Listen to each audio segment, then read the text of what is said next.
That's downtown Dallas on this Sunday night, and down the road in Arlington. Plenty of fireworks ahead as the Giants meet the Cowboys on Sunday Night Football.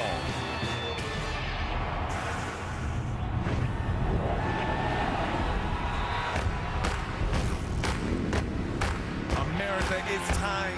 Sunday night is the night where the stars come out to shine. Under prime time lights is more than a fight. It's where heavyweights collide. Tonight, the Giants and Cowboys lay it all on the line. All right, Sunday night, where are you? Waiting for the game that leads red, white, and blue. You want some football? We want it too. Hey, Jack, it's a fact. The show's back in town. Giants and the Cowboys in a nasty showdown.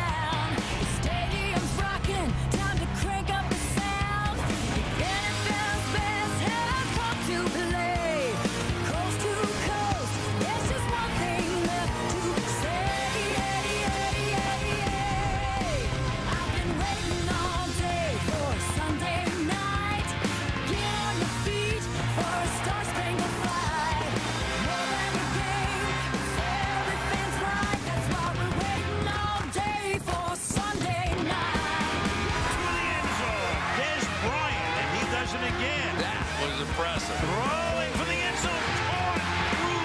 Sunday Night Football on NBC. Al, Ed, and Chris are the best on TV. The stars are out.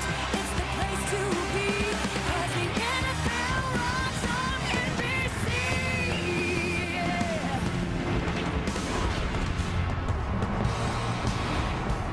The roof is closed at Cowboy Stadium in Arlington, Texas. More than 90,000 expected to look on tonight. Eli Manning leading his New York Giants into town to take on Tony Romo and his Dallas Cowboys on NBC's Sunday Night Football. Al Michaels, Chris Collinsworth, and Michelle Tafoya welcome to Cowboy Stadium, where the winner of tonight's game controls its path to the playoffs. Obviously a very big game for both teams, in particular for the Giants, because they trail the Cowboys by one game in the NFC East, and these two teams will meet again in the season finale 3 weeks from today at the Meadowlands. The Cowboys come in with a mark of 7-5. They've had some exhilarating wins and some excruciating losses this season, including one last week when botched management against the Arizona Cardinals led to the end of a 4-game winning streak. Now, the Giants started 6-2 a month ago. They were leading the division by 2 games, but they have dropped 4 straight. They did give the Packers all they could handle last week. They too have played some very dramatic games, dramatic fourth quarter performances this year for the Giants, both winning and losing, and high drama is the norm when the Giants face the Cowboys. We expect some tonight. One thing we do know, Chris, is these teams know each other very well. Not a lot of mystery. What's the Giants' approach tonight? Well, usually this is when we talk about quarterbacks here. We're going to talk about the Giants' offensive line because they've been reshuffled on that left side and actually played pretty well last week against the Green Bay Packers. But tonight against DeMarcus Ware and company, with all this noise in this stadium, it's going to be quite a test for those guys. Starts up front for the Giants. Now for the Cowboys, what's going to be their approach tonight? Well, they get Miles Austin back, and they're about as healthy as any football team could hope to be at this point in the season. So really no excuses whatsoever for the Dallas Cowboys. They should be able to take care of business here at home. But if they don't, it's game on in the NFC East. Giants Cowboys for control of the division. Should be a great one from Arlington. DeMarcus Ware with 15 sacks for the Cowboys. And Jason Pierre-Paul, the emerging star for the Giants on Sunday Night Football.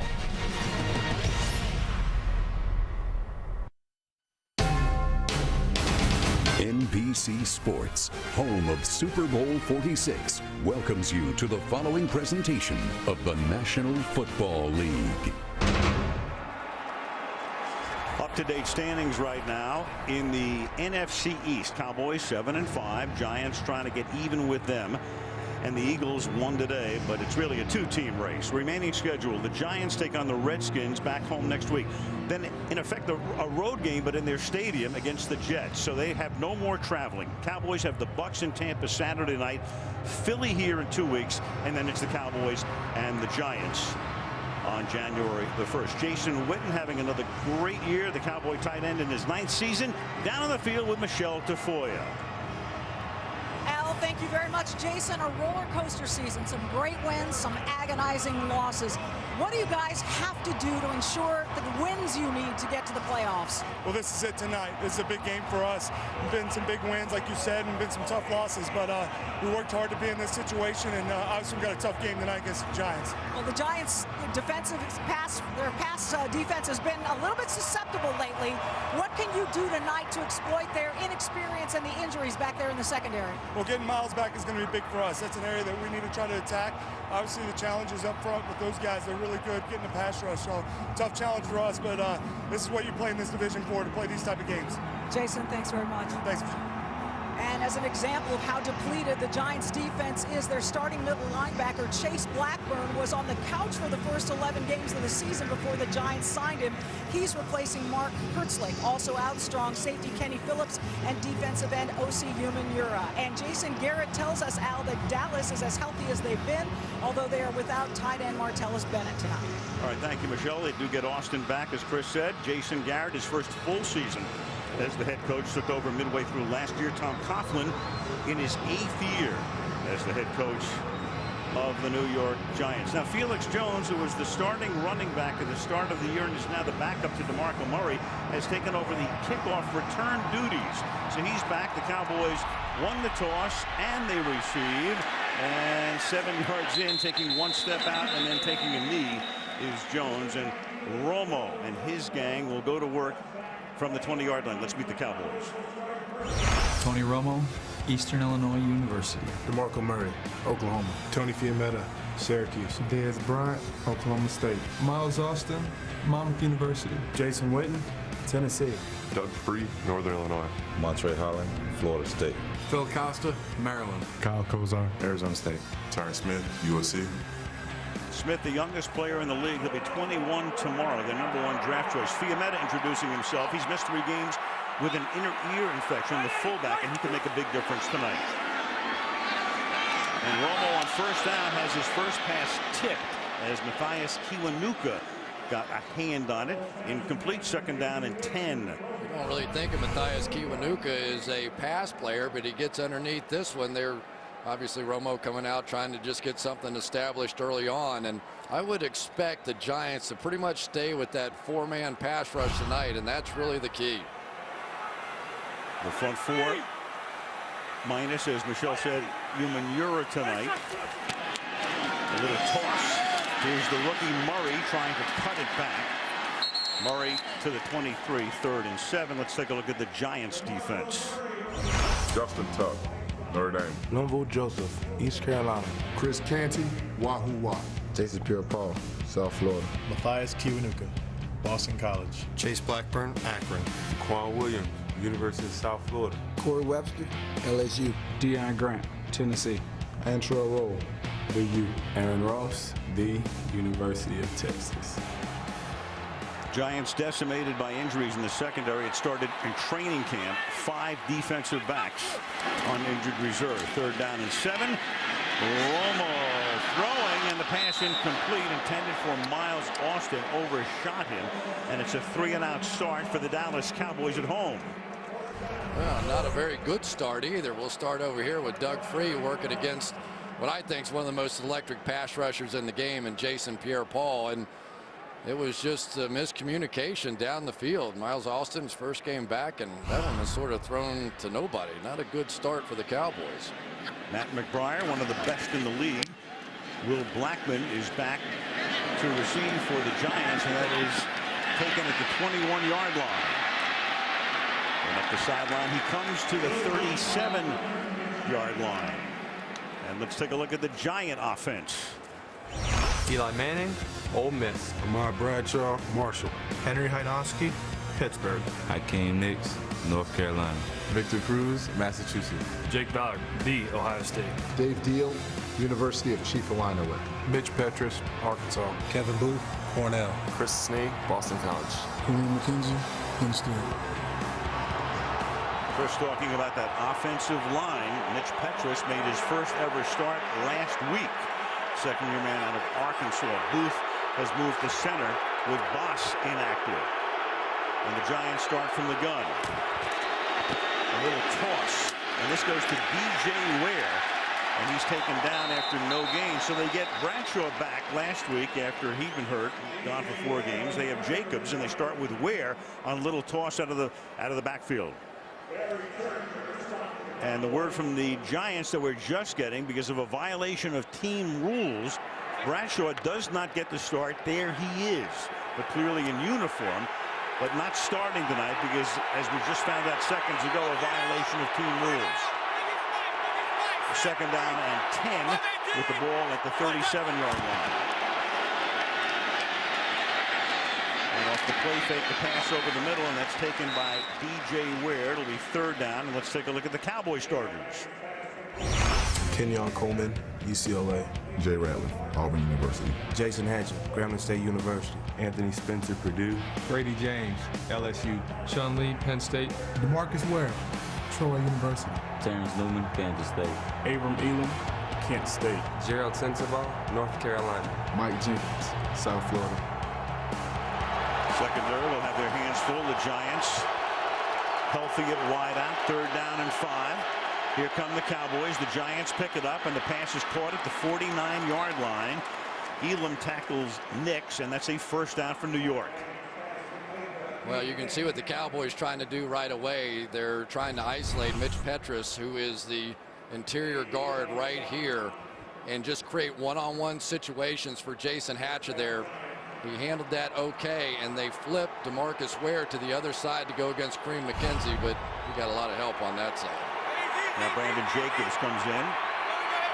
Hanoski is the fullback. First down from the 49-yard line.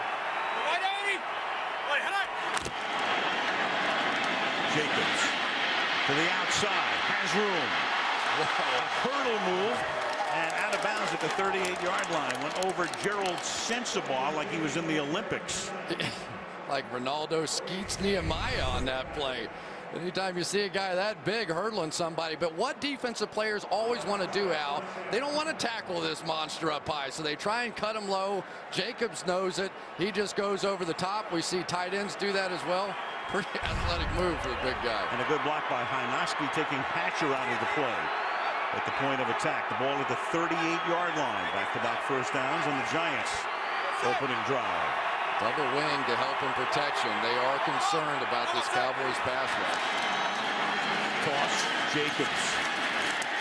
And Jacobs stopped after a gain of 1 by Sean Lee. Eli Manning really having a very, very good year. Cut down on the interceptions last year. A lot of those were tip balls, but all things considered, 23 touchdowns and 11 picks. And for Eli, in a year when, Aaron Rodgers is having an unbelievable year and Drew Brees is also having a tremendous year, he would be getting MVP consideration. Kevin Gilbride, the offensive coordinator.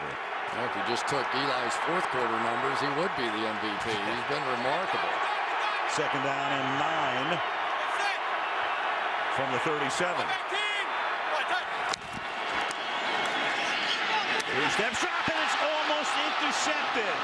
And Terrence Newman had nobody between him and the goal line.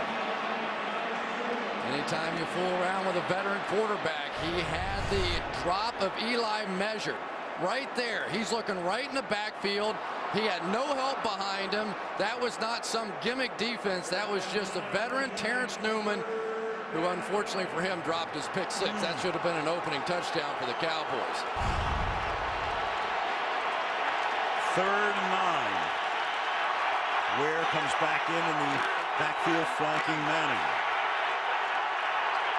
3 wide with the dime defense for Dallas. And Eli escapes and throws, and that pass is incomplete. That time Ballard, the tight end, he was covered by Newman downfield. 4th down. Well, they go basic now with Anthony Spencer still over here on this right side, working against Kareem McKenzie, and they're trying to create these one-on-one matchups inside against these guards.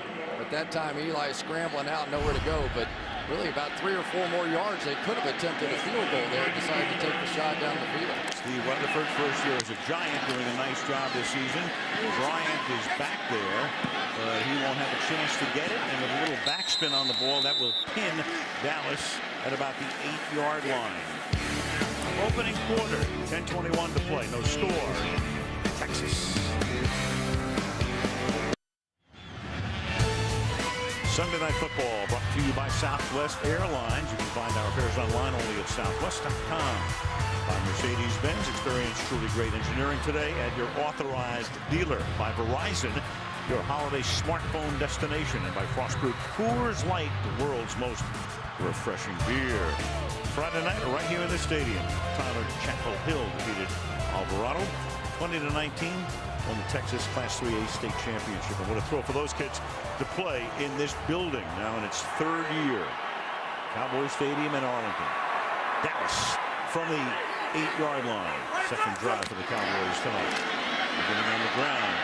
This is DeMarco Murray, rookie, third-round pick out of Oklahoma.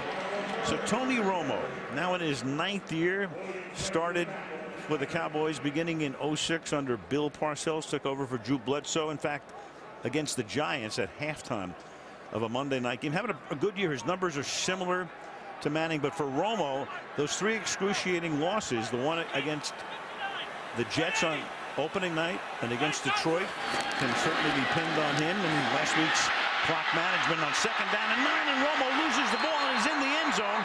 And Tony Romo with a safety. So Romo couldn't get control of the ball. Then he's in the end zone. He's down there, and the Giants take a 2-0 lead. New York up by a deuce, and they'll get the ball off the free kick when we come back.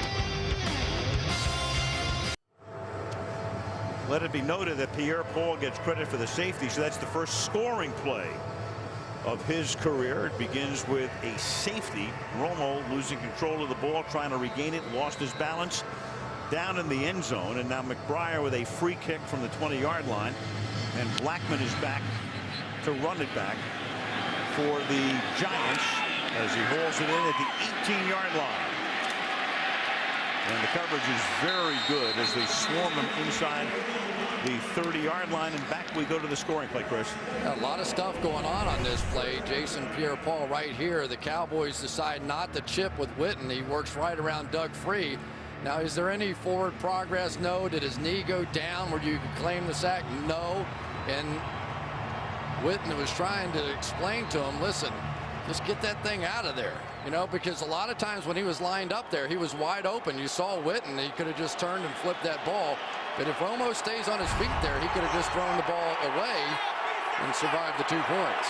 Could have, but the way it turned out, no argument at all.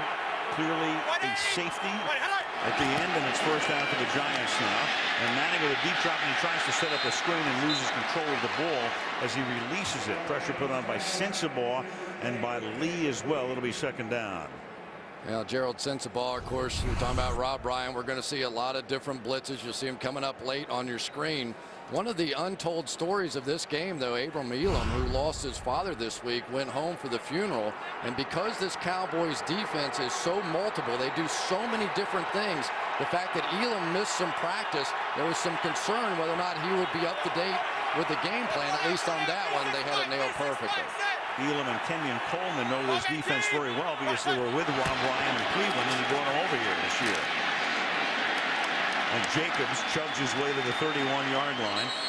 It'll be third down, and let's go to Michelle. Well, Al, as you mentioned, Ahmad Bradshaw did not start tonight because of a violation of team rules. Sources close to the team say the violation was curfew-related. I'm told he is expected to play tonight, however, Al. All right, thank you, Michelle. So the punishment is no start in uniform.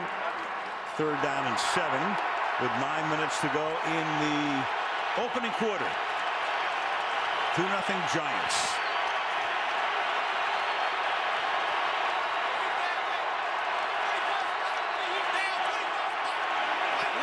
Play clock all the way down to 3 as the Giants finally get set. Here comes Ware around the corner, and a deep bomb is thrown and caught by Nix, and Nix will set up a first down and goal. And Eli hanging right in there with Ware breathing down his neck, coming around the corner, 64 yards. Well, you get the full-out blitz coming, and Eli is going to hang in there.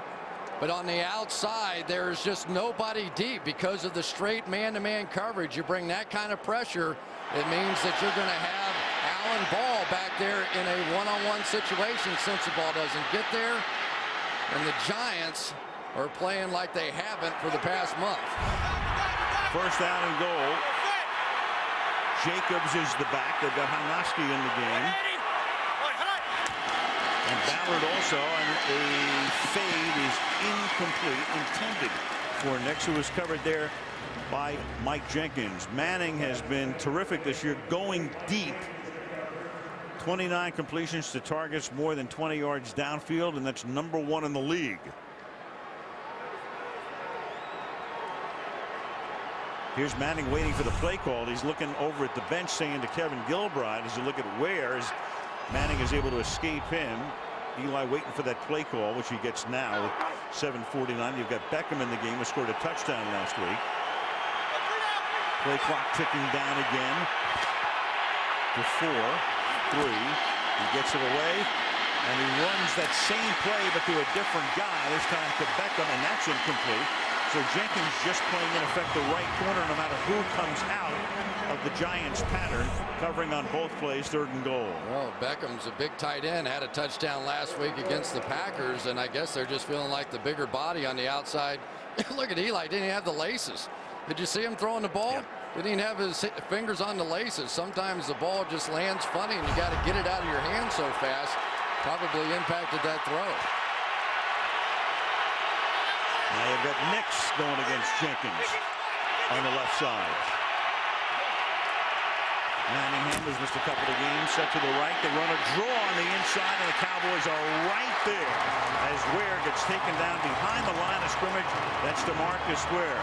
So they hold, and the Giants will have to settle for a field goal attempt. As usual, when the Cowboys need a play, it's DeMarcus Ware. People talk so much about all the sacks and his abilities, but when you talk to offensive coordinators around the league, they say he's one of the most disciplined outside linebacker types in the game. He plays to run as well as he plays to pass. So get away from Deal. Here's Tynes for a chip shot field goal, 23 yards, and that's good. With 7:07 to play in the opening quarter, the Giants leading Dallas 5-0. That's what you'll see when you log on to NBCSports.com. SNF Extra, in-game stats, highlights, HD video. Share your favorite plays. Mike Florio chatting with you. Michelle DeFoya reporting from the sidelines. All available at that website. Rob Ryan, first year as the defensive coordinator. Cowboys are improved. Kind of interesting. 2 years ago, they were great under Wade Phillips as the head coach. Last year, defense terrible. Wade got fired. This year, Rob comes in, and Wade, meanwhile, has done a magnificent job with the Houston Texans. Kickoff goes through the end zone, and Romo will go to work from the 20 when we come back to Cowboys Stadium.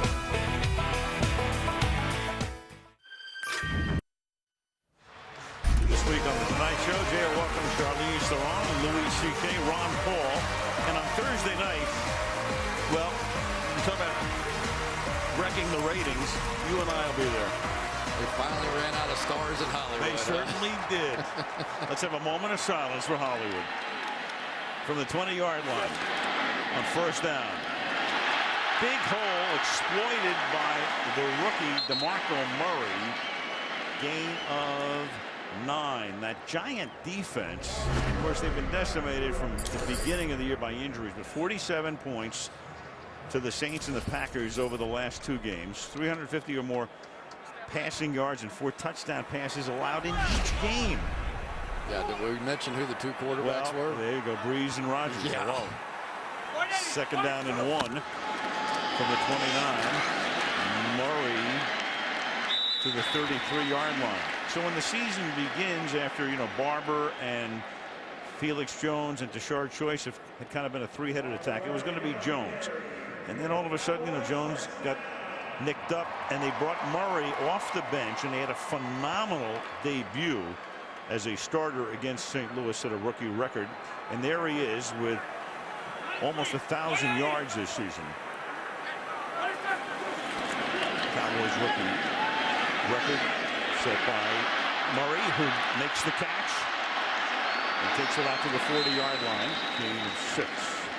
It's been kind of interesting talking about DeMarco Murray, that you can just see the difference when he has his fullback in the lineup. Tony Fiametta, when he's in there, he really makes many more explosive plays. And I think, Al, it happens sometimes with rookie running backs. When you have a fullback in front of you, you just follow the guy. You know, it's not as complicated as far as making all the reads.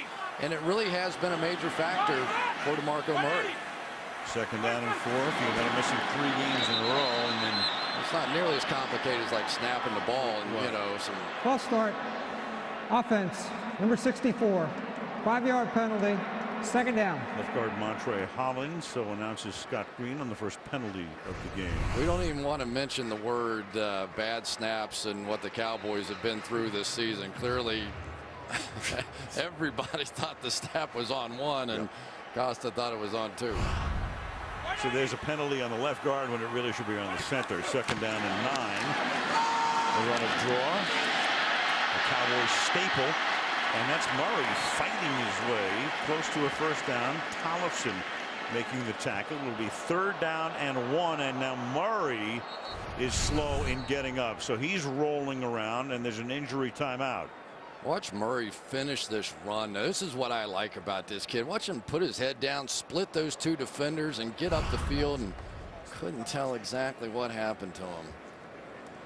Well, Murray down, the crowd oohing and ahhing as they look at the play on the board. Injury timeout. Well, this is right now a live shot as they finally get Murray some assistance to get him off the field, but clearly a major game-changing, impactful injury. See Dave Tollefson really landing right at the bottom of this. Both ankles kind of turn in a weird way, and that is very big for the Dallas Cowboys. Not only is DeMarco Murray a star and really has been sensational this year, but the only other active tailback is Felix Jones, so it's Felix Jones or bust at this point. Well, there he is. He's the only tailback. You've got 2 fullbacks, and that's it. 3rd and 1, and they'll give the ball to one of the fullbacks, Fiametta, to the 45-yard line, and now you get some action taking place down there with Chris Canty and Tyron Smith. Canty, who's been around for a while, 7 years in the league. Smith, the youngest player in the league, as we said before. The rookie out of USC. Well, Chris Canty, the former Cowboy, and Tyron Smith right here at the tail end of this play. There you go. Going to finish that one. Helmet off, and it's a good idea not to throw the punch at that point. From the 45-yard line. Blackburn limped off for the Giants. Number 4 to play in the quarter. And that pass is taken by Austin. That's a 12-yard gain. Chris, what now? I mean, that's a huge injury. You have 2 active running backs, and now it's going to be Jones all the way. All right, so how does that impact what your offensive game plan is going to be right now? Well, and plus the fact that we talked a little bit about Felix Jones with the Dallas Cowboys, and their feeling is that maybe he is better as a complementary back, not a guy that's going to carry the ball 20-25 times. They were hoping for about 10 carries out of him tonight and about 20 from DeMarco Murray. Well, forget that now. Jones's career high in carries is 22, and that's a pretty good start for him, but there's a flag down as Grant finally makes the tackle after a long game, but a flag back at the 38-yard line. For the moment, it's 26 hands yards. To the face, 94 defense. 5-yard penalty at the end of the run. 1st down. Kiwanuka. Well, you've got the youngest player in the league, and Tyron Smith coming right down here is going to set this one off now. Working against Linval Joseph, who the Giants tell us is perhaps the strongest human being on the planet Earth. So Tyron Smith, I've been watching him a little bit so far in this one, and he has not backed down from anybody on the Giants. Big play. 5-0 New York. 3 minutes to go in the quarter. 1st down at the Giant 12-yard line. Romo rolling. Throws back door. Taken by John Phillips, and Phillips into the end zone. Touchdown, Dallas. Well, they lose Murray, And all of a sudden, the adrenaline kicks in for Jones. Romo on a roll, comes backside, gets a good block from Free to help spring Phillips to the end zone. Launch this entire left side of the offensive line as Romo goes right. They go left, and look at this. I mean, there are 3 blockers, 3 huge blockers, and only 3 defenders left to that side. Nice call by Jason Garrett.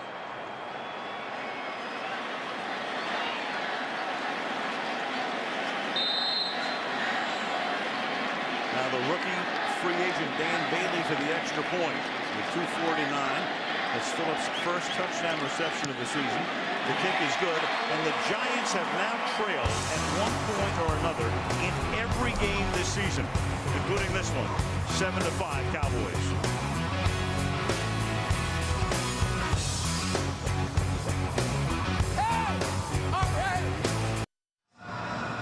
Aerial coverage brought to you by Geico. What a spectacular shot that is of Cowboy Stadium. Capacity over 100,000. The roof is closed. They were actually going to open the roof tonight, despite the fact that it's in the high 40s outside, but there was a threat of rain. That roof has only been open for 2 games in the history of the stadium. One was the opener against the Giants on a Sunday night in '09, and the other was the Monday night game against the Giants last year. 7-5 Dallas. And the kickoff goes through the end zone as the Giants take over at the 20-yard line. 116 straight starts for Eli Manning, and the starting QB since his first start. The Cowboys have had 7 different guys. The Redskins have had 7 different quarterbacks. The Eagles have had 8, and now you've got Eli. 116 consecutive starts, tied for 3rd most all time, behind only, of course, Brett Favre, who's out of sight, and his brother Peyton, who had his string, of course, snapped this season. I'll tell you what's impressed me, though. 5 of the Giants' 6 wins this year have come when Eli led them on 4th quarter comebacks, and he looked like he was going to do it again last week, and with that beautiful drive, but then Aaron Rodgers answered it. From the 20 on first down, here's Jacobs. Tough guy to bring down. Lee and company stopping after a gain of 4. It's tough to bring down, but one thing about the Giants, Chris, no running game this year for the most part. A lot of it had to do with Bradshaw being hurt, but the Giants are averaging a measly 3.3 yards per rush. Which you just can't even fathom with Tom Coughlin. I mean, that's been the trademark of these Giants teams over the years. I know they've had a lot of shuffle on that offensive line, some veteran guys retired, but it just has not been the same team, and it's been all Eli this year. Last week they ran it a little bit better, but that was the Packers defense that was missing their 2 starting inside linebackers. 2nd and 6. Off play action, sliding left, and then throwing, and the pass is right on the numbers to Hakeem Nicks for a first down. Tell you what, it's a pretty good sign in this league when you can get double coverage and beat it for a big play down the field. Mike Jenkins, who came back last week for his first game after being injured, and Eli hung with him all the way. All these Giants receivers back and healthy now, and it's entirely possible that we're going to see a guy like Mario Manningham be the key guy. The more they double Hakeem Nicks and some of these other receivers, that sometimes it's a remote guy that ends up the star. 23-yard gain. He's already caught 3 balls from 94. Jacobs, the middle was clogged, so he springs to the outside, and a big run for Brandon Jacobs. Down to 7th year. 4th-round pick of the Giants back in '05. Picked up 15 yards. To play, you have to be able to run against pass rushers. You have to be able to get inside them to slow them down with a little bit with the pass rush. But watch Hakeem Nicks down the field finish that block on Terrence Newman up at the top of the screen. Watch this. Just came up with a big reception. Stays on him, beautiful block. DJ Ware is the tailback. Play fake, pressure on, and Eli has to throw it away. The pressure put on by Ware.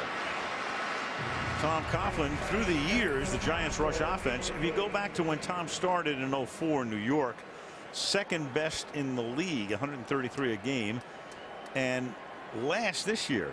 And then they're best in yards per carry at 4.6, and there it is, 3.3, which won't get it done.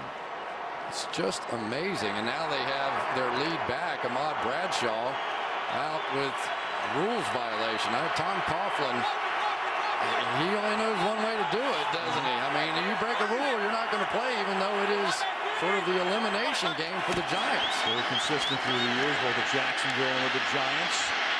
Eli escaping and throws, and along the sideline intended for Nix, and Hakeem Nix is able to make the grab, which would be his 4th reception already in this quarter, covered by Newman, first down. Well, first of all, Hakeem Nix with a tremendous move on the outside, but Eli Manning's the one that really sets it up, gets pressure from the inside, and now Terrence Newman is expecting Eli to be throwing from the pocket, but when he's outside, it is the angle of this throw as much as anything that really beats Terrence Newman. First down, waning seconds of the quarter. Jacobs to the outside again he goes, and grabbing him by the back of the shirt was Lee to stop him.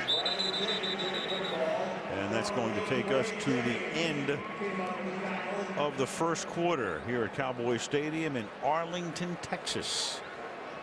Control of the NFC East at stake in this one. End of 1. It is Dallas 7 and the New York Giants 5. And Sunday Night Football continues after these messages.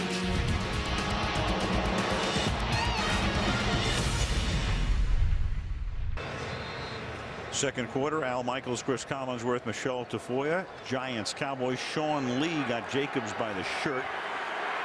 Good year for him, second-year linebacker out of Penn State. We begin the second quarter with a 2nd and 6 at the Dallas 23-yard line. Still no Bradshaw. With where the back and the pass is thrown, and with very tight coverage, it is caught by Travis Beckham. Good catch. Beckham draped by Gerald Sensabaugh, still able to make the play. You know, Gerald Sensabaugh was sort of bluffing a blitz and then running out late, and Beckham sort of turned him around here, got through to the inside, and Eli saw it, got it out of his hands quickly. And one of the things Eli wanted to do tonight was not sit and hold the ball. He wants to try and help protect this left side of his offensive line. Jacobs back in with the fullback Hynoski on first down.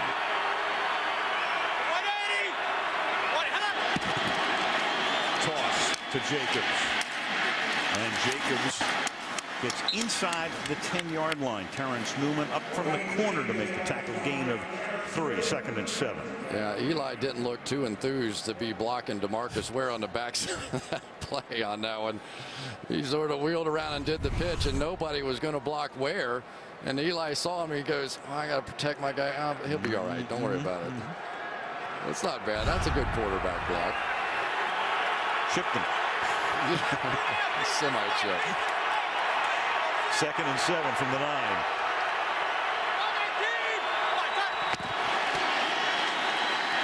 Jacobs, and that's a great stop by Spencer. Comes up, is able to wrap him up and take him down after a very short game. 3rd down and 6. Bear Pasco, a swing and a miss on that one. He didn't even get close to Anthony Spencer. Coming across with the motion, and watch this. Bear Pasco dipped his shoulder, and Anthony Spencer dipped into Brandon Jacobs.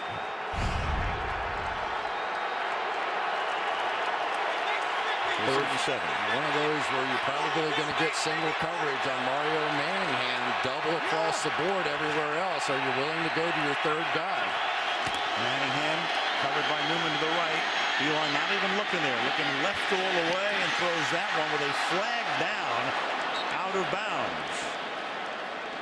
Intended for Jake Ballard, and down on the ground is Mike Jenkins.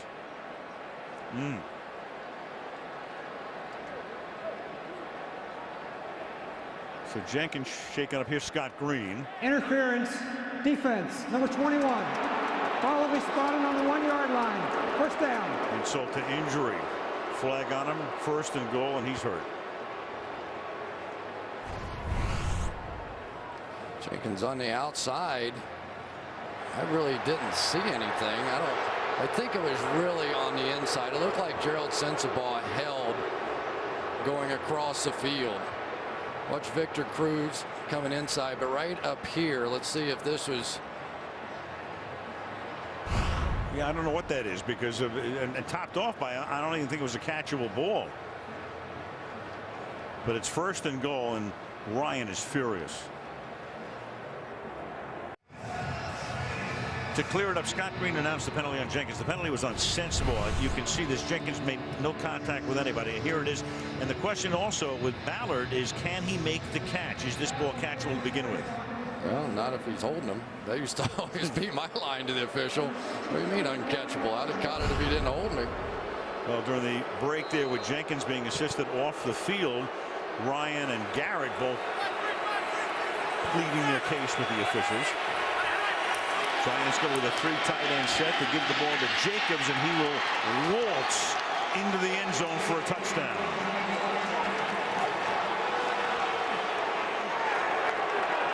$80 yards, 10 plays, and Brandon Jacobs caps it off on a 1st and goal, 55th career rushing touchdown, tying Tiki Barber for the most in the history of the New York Giants.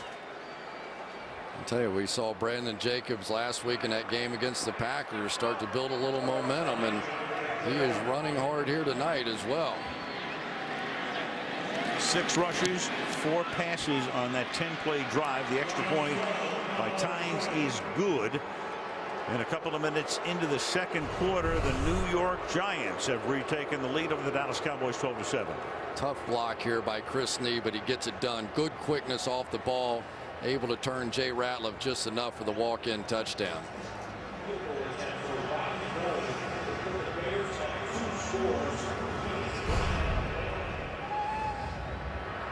I'll tell you what, Brandon Jacobs has picked it up though with Ahmad Bradshaw knocked out, his good friend, by his head coach Tom Coughlin. Jacobs says, fine with me, I get a few more carries out of this mix. But really, we have seen numbers that the best that the Giants are running the football is really when Ahmad Bradshaw and Brandon Jacobs are both in the game, and when one of them misses, those numbers fall off dramatically. Allows them to have some balance, and there's Bradshaw still on the bench because of disciplinary reasons. And Michelle indicating from sources close to the team it had to do with a curfew violation. And there he is, at least able to share and exult with Jacobs after Jacobs takes it into the end zone. You know, he asked Sean Lee, the linebacker for the Cowboys, if you could take one of those 2 guys off the field, who would it be? And he said Ahmad Bradshaw, and Tom Coughlin obliged. Yeah, right. Ogletree is back to run the kickoff back, but he went from 9 yards deep. Among the active quarterbacks in the league, fewest passes to 20,000 career yards, Roethlisberger throwing 2490, and then Romo with Rivers 3rd. So Tony going to the 20,000 mark. He's been a starter here since 06. Took over in a game against the Giants on a Monday night. Drew Bledsoe had a bad first half. In came Romo, started the next week at Carolina on a Sunday night game, and he's been the guy since. Here's Jones. Jones to the 25. And you know, you look at Romo, we've talked about it in the past, Chris. I mean, the Cowboys have such a great quarterback tradition, of course, with Roger Staubach and Troy Aikman. And you go down to guys like Danny White and all that. The legacy of Romo still to be determined, and a lot's going to depend on whether or not they ever have the Lombardi Trophy march through the parking lot here. In this building, you bet. This is a guy in Tony Romo, 19-2 during the month of November, just a 7-11 record in December, and that's got to change. You know, there's just no way around it. You get in games like this, wearing the Dallas Cowboys uniform, you have to win here. 2nd down and 5. Swing to the outside. Jones stopped a couple of yards shy. 3rd and 2. Here's Michelle. Well, an update on DeMarco Murray. He's getting x-rays on his right ankle. He's questionable. Mike Jenkins went off. He is getting x-rays on the right shoulder. We don't have word on his status. And Justin Tuck went to the locker room to have an examination on his toe. He is probable. Jenkins, I can tell you, was taken to the locker room with a trainer responsible for holding his arm suspended, cradling that right arm. Again, getting x-rays on that shoulder. All right, thank you, Michelle. Well, you mentioned at the top, the Cowboys as healthy as they've been, then all of a sudden you lose Murray and you lose Jenkins. All of the story right now. 3rd down and 2. Inside handoff, and Jones is going to get the first down, and plenty more up to the 39-yard line. Off the 3rd down and 2. Following Kozar, the pulling right guard first down. Well, Jason Pierre-Paul, very much a feared pass rusher, but this time it's John Phillips against the run, making that block. So remember, you're taking Justin Tuck out of the game now on the other side. So I would expect the Cowboys to give more and more help over here to this side with Jason Pierre-Paul. That injury is certainly going to help them. Tony floats one, and that is caught. And this is Tony Fiametta, the fullback, making the catch, and that should be enough for a first down at midfield. One thing we know about the New York Giants is that they have shuffled their linebacker core, it seems like 1,000 different ways. Last week we even saw him play Dave Tollefson, one of the defensive ends at linebacker, for a little while. They have essentially brought Chase Blackburn off the street. He's back in there calling plays at the middle linebacker position. So if the Cowboys can get time, they should be able to work effectively against those linebackers. Jones again. And Felix finally tackled by Aaron Ross after he gains 11 yards. Another Dallas first down. It's a really good job by Phil Costa this time, coming off and being patient with this block, not going to Blackburn, but waiting for him to come back. They knew it was a design cutback by Felix Jones, and Felix Jones, with those fresh legs, now getting it done. Missed 4 games with a high ankle sprain, had just 11 carries in his last 3 games. First down with 9:40 to go in the half.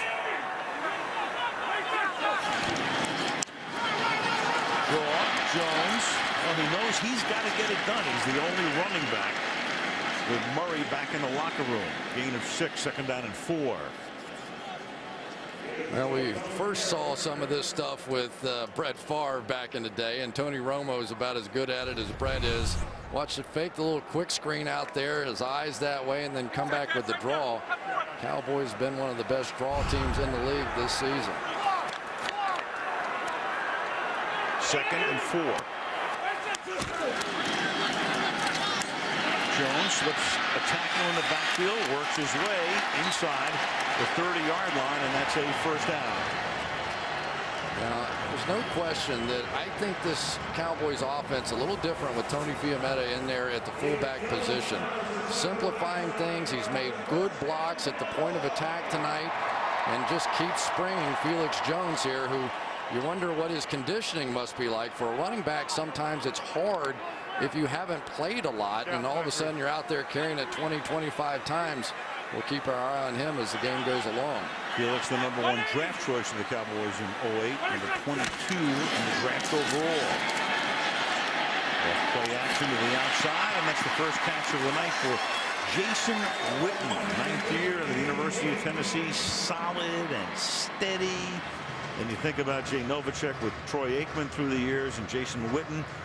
Well, I'll tell you what, by the time he's done, if he can stay healthy, he might chase down Tony Gonzalez for most catches by a tight end. Boy, this really has been the year of the tight end in the National Football League. We see big guys like Jason Witten able to, yes, come down and block like this, but also flank out and make plays. 5 tight ends are leading their team in receiving this year, something really unheard of.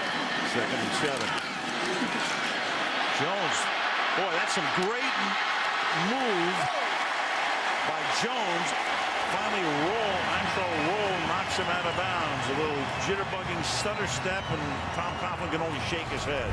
Again, really trusting his fullback coming back here, reading his block of Fiametta, and then making the jump cut inside. They're really trying to come after Jason Pierre-Paul in the run game. And there's Miles Austin back on the outside, slugging away. Look at that jump step inside by Felix Jones. He looks great tonight. Just earned a spot on Dancing with the Stars. Ball at the 14. He's carried 7 times for 76 yards and caught a pass. Give it to the fullback as a change of pace, and this is Fiametta going nowhere.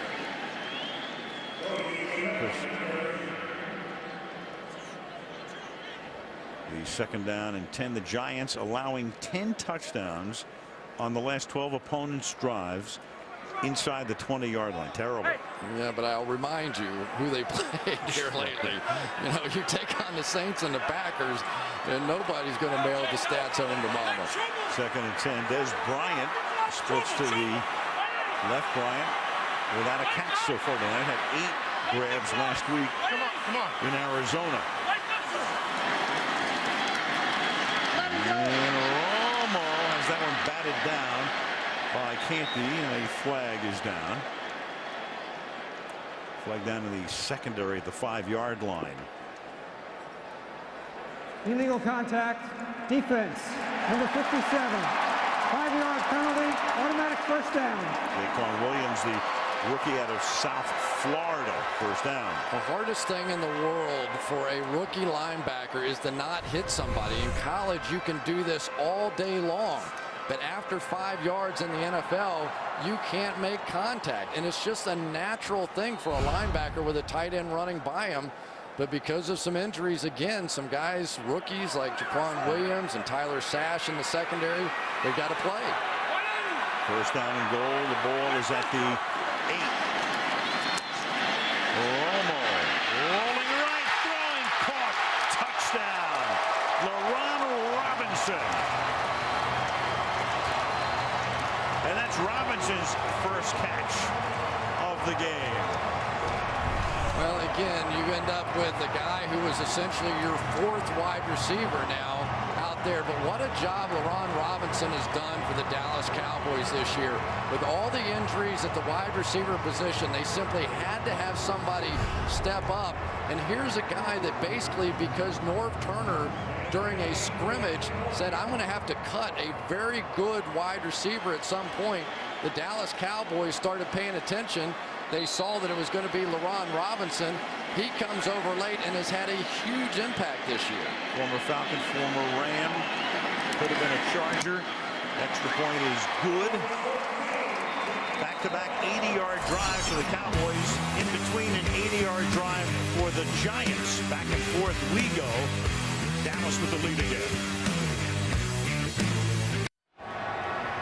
Sherry's wife, Jean Jones, responsible for a lot of the artwork that adorns this unbelievable stadium in Arlington. And next up, a series called Truisms by conceptual artist Jenny Holzer.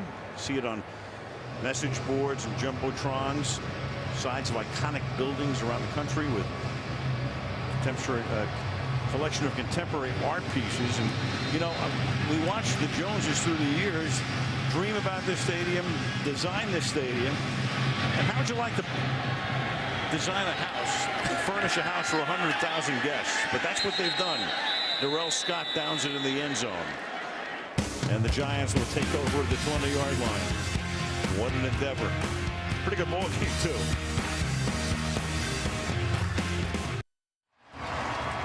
The Cowboys leading tackler by 39 tackles right there. Sean Lee, Penn State. Pretty incredibly, Rob Ryan telling us the other day that the 2 most dedicated defensive players he's ever been around, Teddy Bruschi and second-year man Sean Lee. Brady James has been the leading tackler for the Cowboys for the past 6 years, but this season, this guy has really made a name for himself. Really big plays, big interceptions, and all over the football. And playing despite a wrist that he contacted with Mike Vick's helmet at the end of October. And Manning throws, and that'll be caught by Victor Cruz out of the 36-yard line. Cruz having a big year, but for him tonight, that's catch number 1.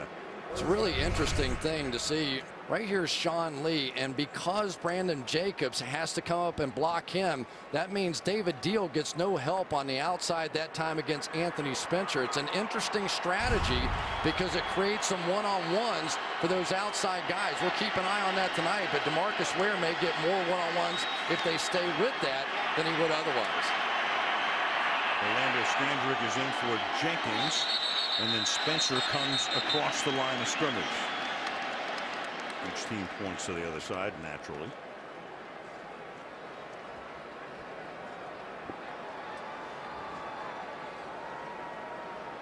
Neutral zone infraction, Defense, number 93. 5-yard penalty. Spencer came across first, making it 1st down and 5 at the 41-yard line. You know, you think so much about defense with these two franchises over the years and the history of watching them. And yet every time these two teams have gotten together lately, especially here in this building, it has been the 30-plus variety for both offenses as they continue to go up and down the field. The Giants have won both of the meetings here since the stadium opened 2 years ago. Now Jacobs on a draw. Big hole and goes all the way in. Giants territory, but a flag down in the offensive backfield. Holding. Offense, number 62. 10-yard penalty. 1st down. That said left guard Mitch Petrus, who came to the stadium last week not even knowing if he would dress against Green Bay and wound up starting the game. Yeah, really, he had the block made over here, and he just simply held on the tail end of it to ensure the block. Ratliff tried to jump to the inside, so he knew he had the block, but then when he hooked his arm, got caught. Really was unnecessary. He had the position. 1st and 15 from the 31. DJ Ware is the running back.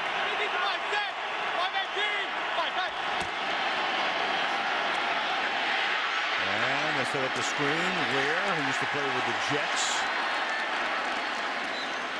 breaks the tackle and then takes it out to the 36-yard line. It's a gain of 6, and it's 2nd down and 9.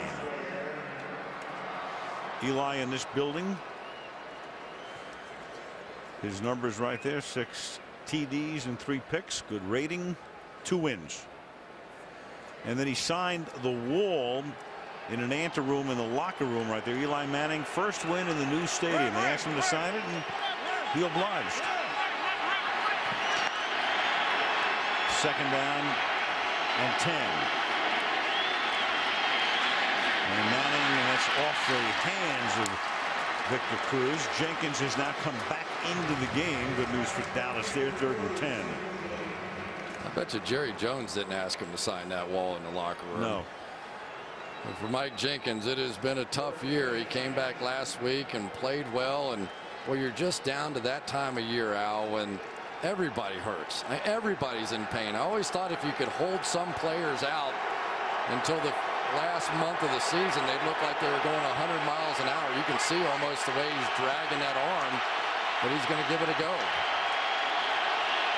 And we'll see if Eli gives it a go in his direction. On 3rd down and 10, and that is dropped by Cruz. Flag down back at the 38-yard line. Line of scrimmage was the 36.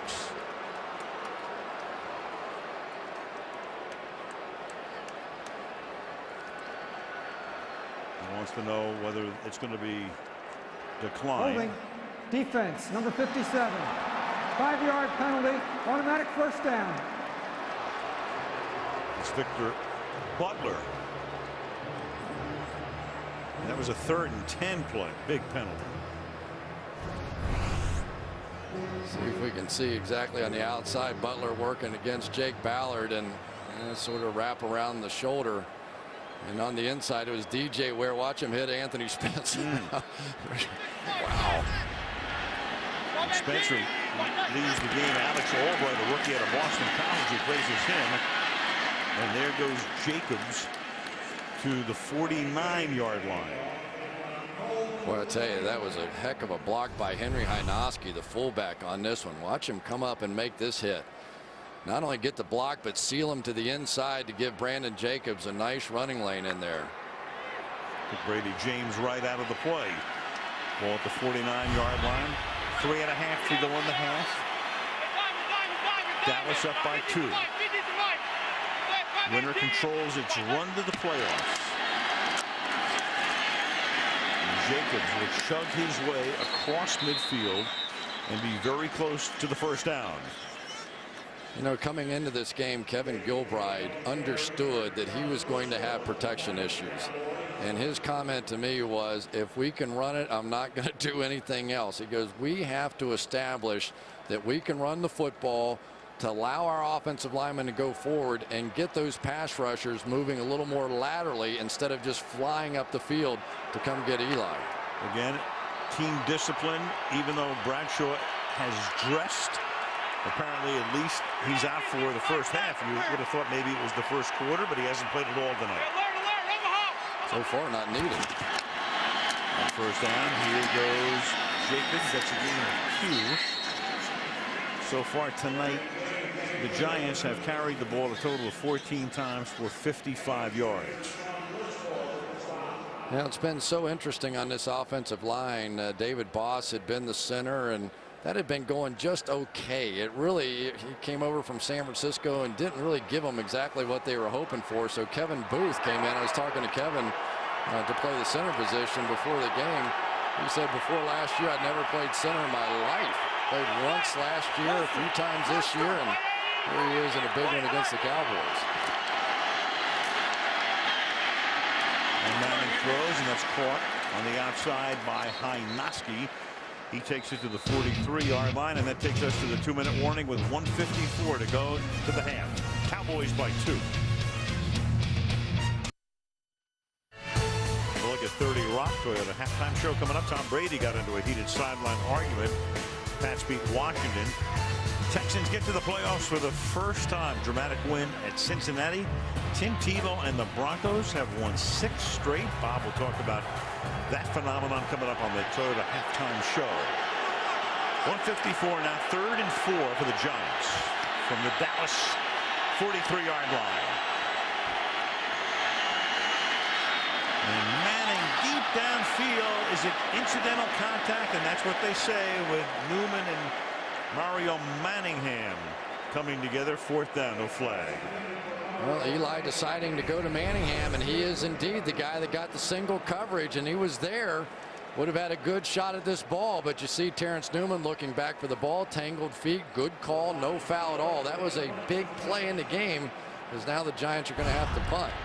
And Des Bryant is back to try to run it back if Weatherford allows him the opportunity.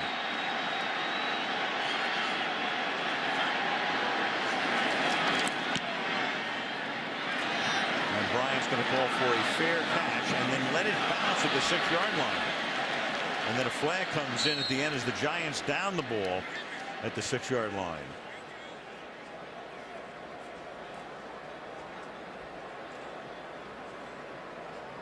So Bryant lets it go. Yeah, did Bryant call for a fair catch signal? I think he did, and if he did, you can't block.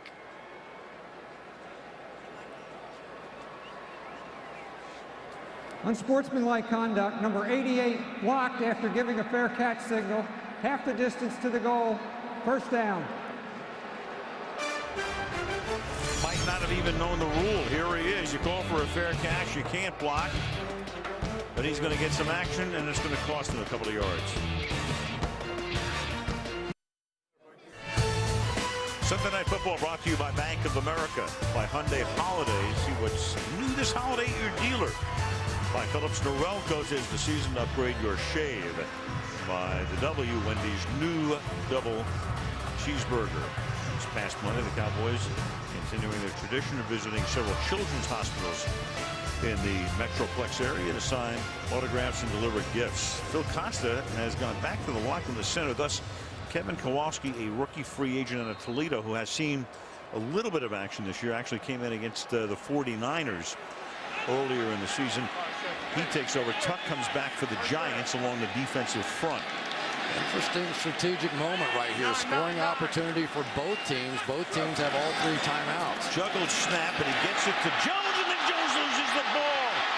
And the Giants have it at the 15-yard line, and Deion Grant is still on his feet. Bryant can't make the tackle, and then he's shoved to the ground finally by Robinson.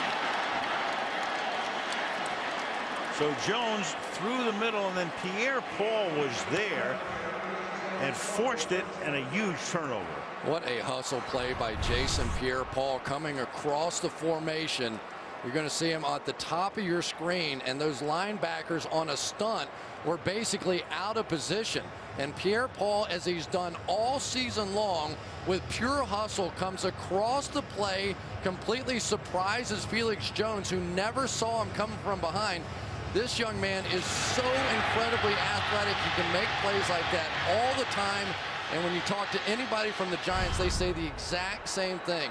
tip of the iceberg. He is yet to mature as a player, and he still makes incredible plays. Figures to be a major star in limited action this year. That's already 4 fumbles for Jones. Jacobs with Hynoski in the backfield. Manning going to work on first down and has to get it away because DeMarcus Ware was square in his grill. Second down and goal.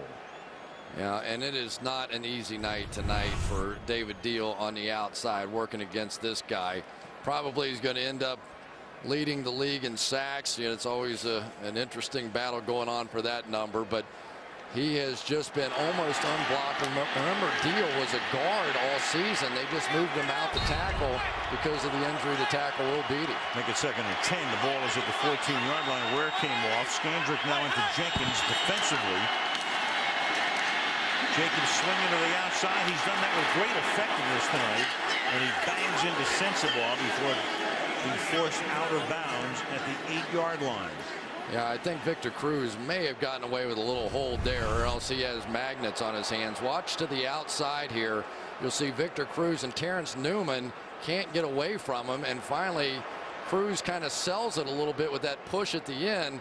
There's no question there was some grabbing going on, and Brandon Jacobs took advantage.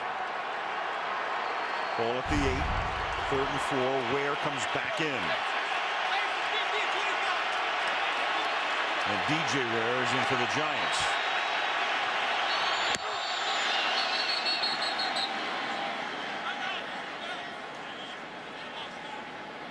Timeout, Dallas. This is their first charge timeout. It's a 30-second timeout. Their first. Well, tomorrow night, Fear Factor is back. The season premiere right here on NBC, and you can see it tomorrow night at 8 Eastern. Pacific, 7 Central, and Mountain. Fear Factor. Look at that shot.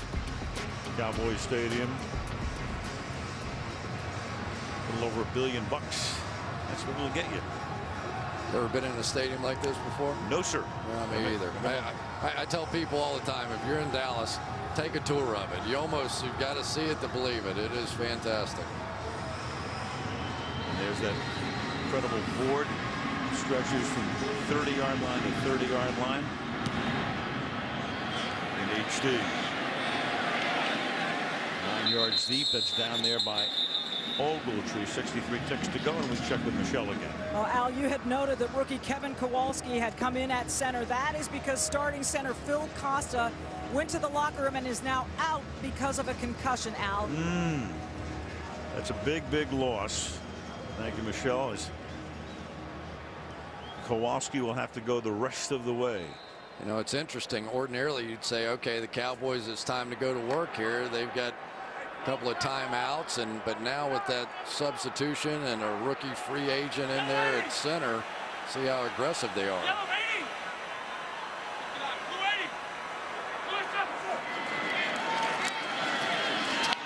Romo to Witten.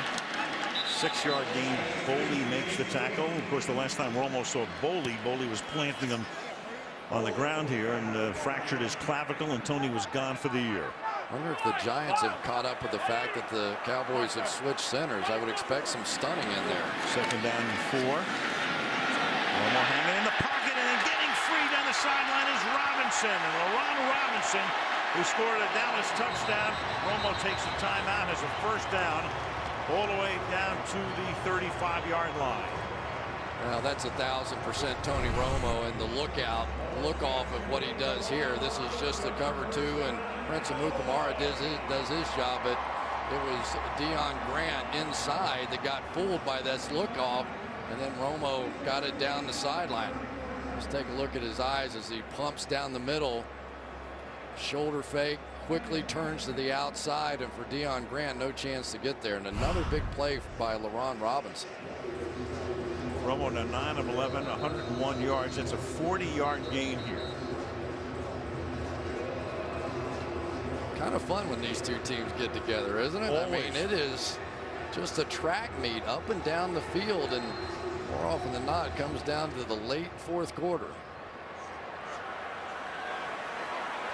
I think the one when Des Bryant's going to see some action tonight. No catches for him. He's at the bottom of the screen. Romo throwing, and that is incomplete. Intended for Miles Austin. Coming back after missing 4 games. He hasn't seen much action tonight either. He caught one early for 12 yards. I like the play by Kevin Kowalski that time. We're talking about the center. They're faking the blitz here, but going to come this way. He gets off the first, comes back, picks it up. Nice job. You wonder how many snaps Kevin Kowalski's had at any point in any practice with his first string over the past couple of months. I'm going to guess very few. Cowboys have 1 timeout. 2nd and 10. Blitz coming. And Romo throws, and that's caught on the outside. Witten tries to get out of bounds and does. Forced out by Michael Boley.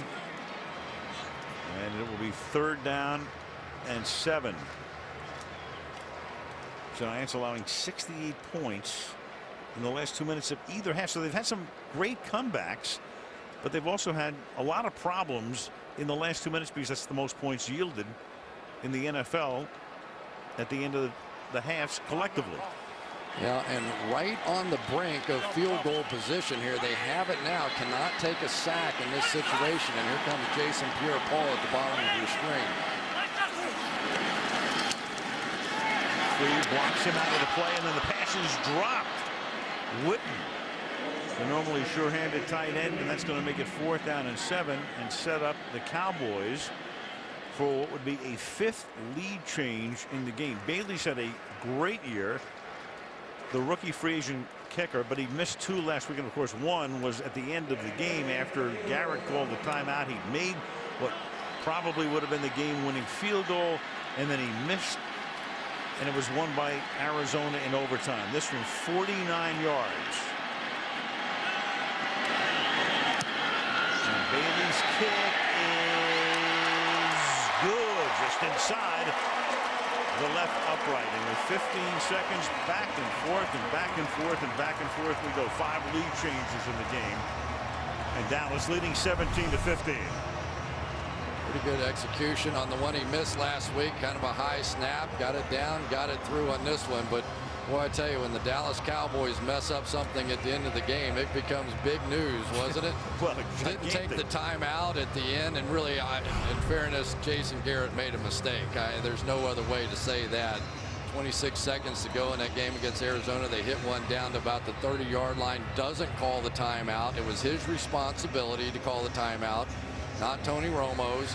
They hustle it up. They end up eventually snapping the ball and spiking it, but have no choice but to kick the field goal at that point. And then he called the timeout because they were unsettled, and his kicker Bailey ends up missing on the reset. Well, he was taking a lot of heat in every quarter, and a lot from the media too, because he kept going in the side door and trying to explain it. Yeah, much better off, I believe, if Jason Garrett had come out and simply said, I made a mistake. He should have, because he basically said that to the team. And coming out of the end zone was Darrell Scott to the 18-yard line. And how do we know he said that to the team? Well, here was Michelle's interview with DeMarcus Ware. He came to us in a meeting and said, you know, I made a mistake on this play. And that really sort of gives me the confidence in my coach of saying, hey, you know what, if he did make a bad decision, okay, oh well, he apologized for it or whatever he did, and hey, forget about it and let's keep going. Not the first coach who's ever done it. I love when everybody came out of the woodwork this week to say, hey, you know, he's doing too many things, he's calling plays, blah, blah, blah. Like, it hasn't happened to almost everybody. Come on. Yep. Yep is right. He did make a mistake. I know it. That, yeah. Right. That's the end of the half. It's a good half. 5 lead changes. Dallas leading 17-15. The Giants get the second half kickoff. Coming up next, the Toyota halftime show after these messages from your local NBC station.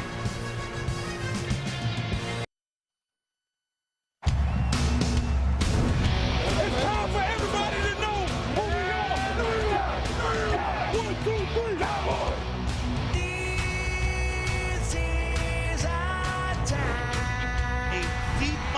Thrown and caught by Nix. Get up, time to fly.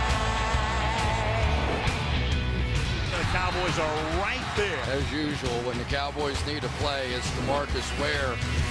Romo rolling, throws back door, and touchdown Dallas.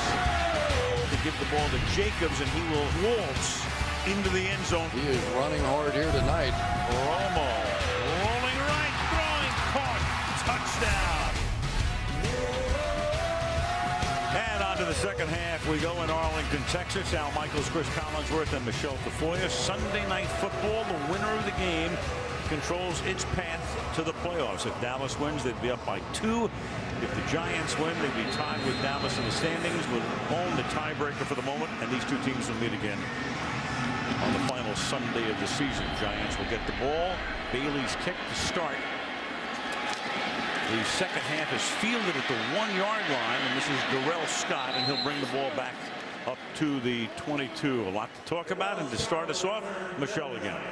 Well, I spoke with Tom Coughlin heading into the locker room at halftime, asking him how difficult it was to bench Ahmad Bradshaw in that first half, given they wanted to run the football. And he had one-word response: principles. He said Bradshaw will play here in the second half. However, he is happy with the way his team ran the ball.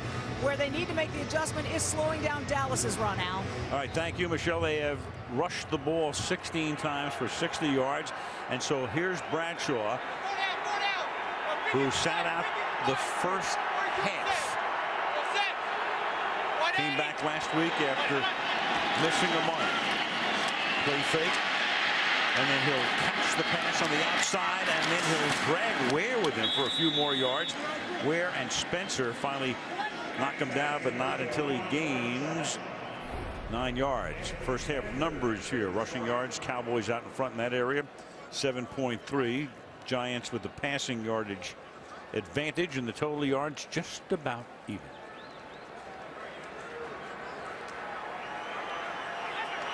Ball to the 30-yard line. It'll be second down and 3.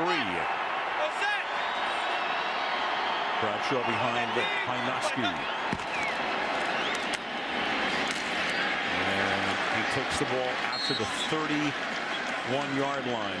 Bradshaw grew up in West Virginia, enrolled originally at Virginia, had some problems there. Al Gross said goodbye.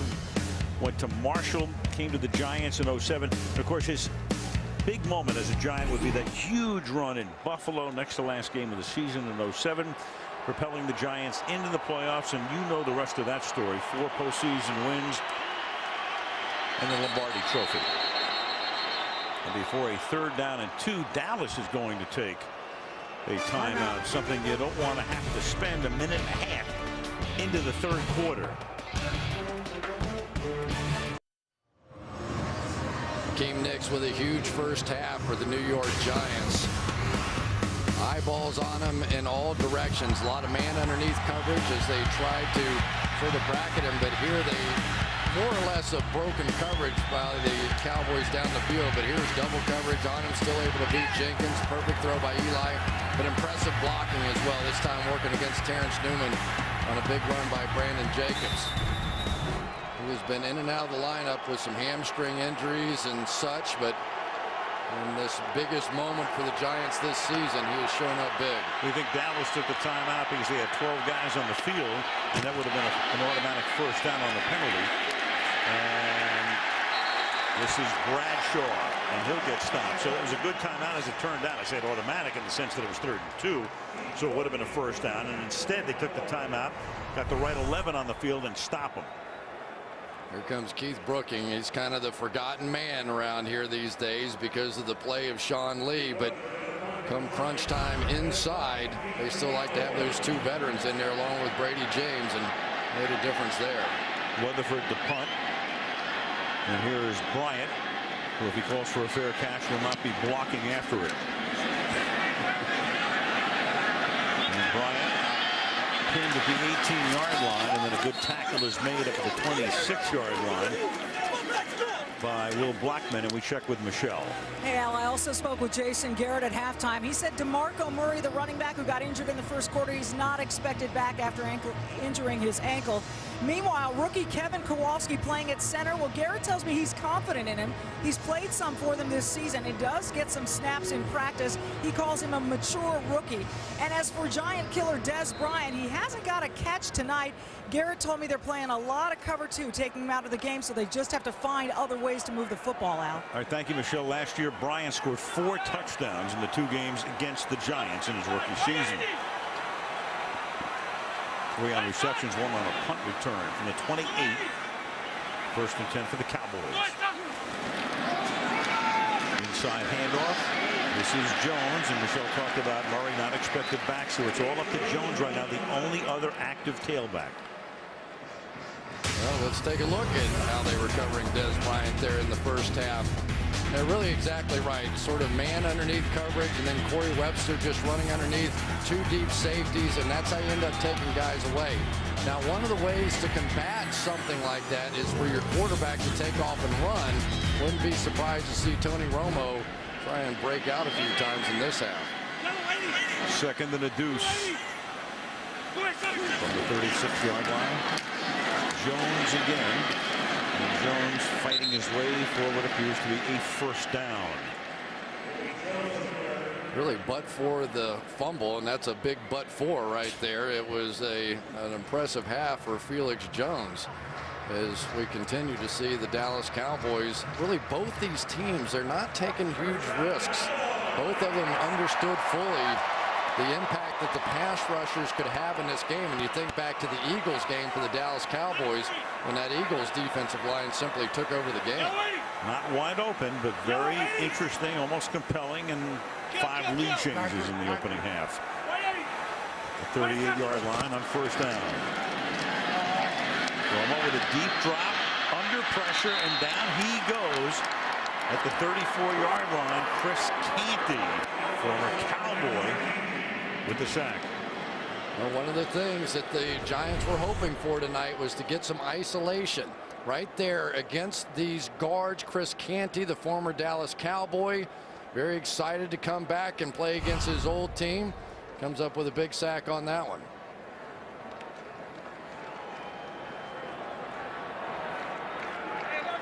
Chris Canty, teammate for a brief spell at Virginia with Ahmad Bradshaw. Talked about Bradshaw getting thrown off the team in his first year, so they really didn't play together. 1st, 2nd, and 14. Get the playoff here, and Romo throws. There's a flag that comes in from the secondary, and that is caught by Ronald Robinson.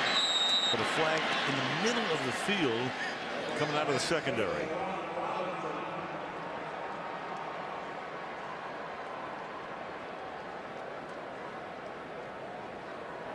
Holding, defense, number 31. Penalty is declined.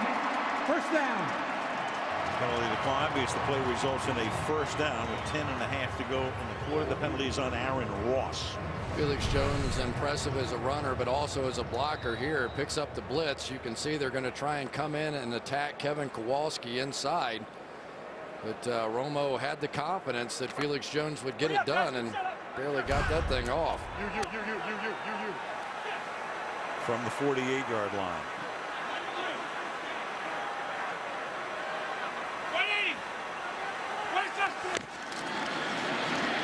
And the end around. Austin trying to get a block, starts to stumble, and it's a gain of a couple of yards behind Kowalski. Gain of 5, 2nd and 5. Well, Kevin Kowalski at least knows his playbook here, because they're going to a few of the gadgets. That time they pulled the center, Kowalski, out and around right here to lead block on this reverse. Everybody blocks down. He gets out there on an athletic linebacker, Michael Boley. Gets it done. Now it's Jones. He starts to slip as he tries to make a cut. Here Paul makes the tackle, and that will set up a 3rd down. And it's going 4. I'll tell you what, this Jason Pierre-Paul just keeps doing things that flashes greatness. Here he takes on the pulling tight end, bounces off, and still makes the play. Jason Pierre-Paul, a guy that was a basketball player growing up. Basically, his high school coach begged him to come out. He said, yeah, coach, sure I will. He had fully intended to go home, and his coach was waiting for him in his car. Giants picked him in the first round last year out of South Florida. 3rd down and 4. Romo dumps it underneath. Jones, first down to the 37-yard line, and then a flag comes in at the end of the play for a face mask.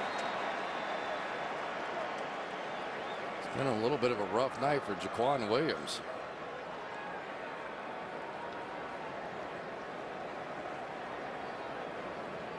There is no foul on the play for grabbing the face mask. Right. First down.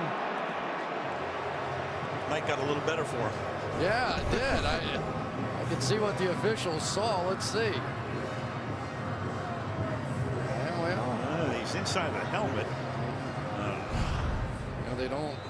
The incidental face mask doesn't exist, but usually when you tackle a guy inside the helmet, that does exist. Well, the reaction from the crowd is because 90,000 of them just saw the replay in Super HD and a 60-yard long screen.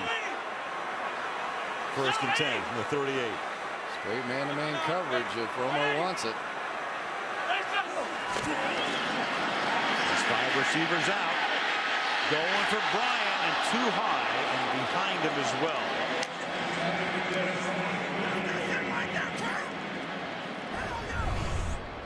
On the outside, just working one-on-one against Corey Webster. Great release and had it. And it was Antrell Roll coming across the top. But really, that was one of those plays. Whenever you get that wide open off of your release, you hope that your quarterback's going to zing that thing in there and not allow that safety to come in late. But that time, I'm not sure Romo believed Roll could get there. He started to the far right and sprinted across the field the other way and still got there. Bryant still without a catch, and Austin has just 1. Giants show blitz all the way here. It's a toss to Jones. Jones able to stay inbounds. Nice run. Well, he's done a nice job tonight. Got in behind Doug Free again. Murray got hurt early on. Murray, the #1 back. Jones seeing spot duty and the run back guy, but it's been Jones tonight who's had to pick up the slack. One of the problems, you blitz everybody to the inside. It's easy to get outside. A lot of times you'll see quarterbacks check to some kind of a hot screen out to the wide receiver. The quick pitch does the exact same thing. It also discourages that defensive coordinator from calling more blitzes. 99 yards on 12 totes for one Felix Jones. 33 now. Romo throwing, and that pass incomplete in front of Robinson. Is that a good night to this point, but Tony a little off the mark here, 4th down. Yeah, it was the safety, and I think it was Antrell Roll who jumped up right in the way of Robinson, threw him off stride, and that is what caused the pass to be missed. Romo had already started his release at the time he saw Robinson start to jump around, and the timing just wasn't there because of it. Here's Bailey, who's already made a 49-yarder, and this will be field goal redux for him. And that one is good. A pair of 49-yard field goals, and the Dallas lead is 20-15.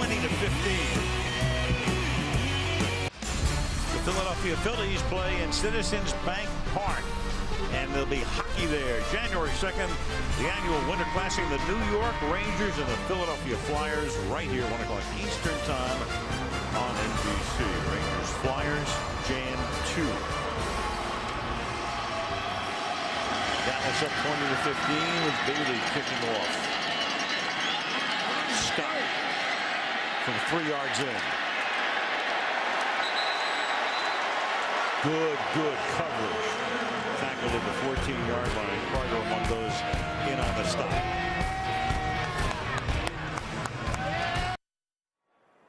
Sunday Night Football brought to you by Mission Impossible. Ghost Protocol in theaters everywhere. December 21st, rated PG. By the Lexus December to Remember sales event for a limited time. By Bud Light, the official beer sponsor of the NFL. Here we go. And by Best Buy. Crowd tonight is 95,952. It's the 3rd largest crowd in the stadium's history. The largest was the first game played here in the regular season Sunday night in '09. Second was 100,000 against Philly in the regular season finale in 09, and this is number 3. 95,000 looking on. Good game too. Manning throwing on first down, and the pass is incomplete. Back shoulder to Nix, covered by Scandrick. 2nd and 10. It's been a very quiet night for some of these other receivers this evening. Victor Cruz just 1 catch for 16 yards, and Mario Manningham yet to make a catch. So it has been Akeem Nix or bust. And right now Eli has to start distributing this football to some of these other guys because the Cowboys are getting a little brazen on the outside with their man coverage. Well, the counterpart's the same with Austin and Bryan, and that was tipped, but it is caught by DJ Ware. And DJ Ware is able to catch the deflection and take it out to the 25-yard line. And I think it was DeMarcus Ware who got his hands on the football. A lot of times, especially when you're trying to throw that quick screen to the outside, you ask your offensive tackles to cut that guy to get his hands down. Eli pretty lucky here to get away with this one. Nice play by Nix. Eli has had very few passes or deflected or blocked this year, about 1 per 100 throws, so that's unusual to begin with. 3rd and 1, Bradshaw is the running back, and that pass with a flag thrown on the outside, it is Nix hauling it in. Scandrick was all over him. And the penalty will go against, in all likelihood, the Cowboys. Let's take a look here. It is against Scandrick. Yeah, he didn't have his eyes back to the backfield, back to the passer, and so when he made contact, it's almost an automatic penalty. Interference, defense, number 32. Penalty is declined. Completed pass. First down. Well, that was the question. Was the pass completed? And it was, and the yardage netted was better than the penalty. The receiver always has the right to go back to the ball, and with Scandrick with his eyes just focused on Nix on the outside, he drew the call. 6:40 remaining in the 3rd.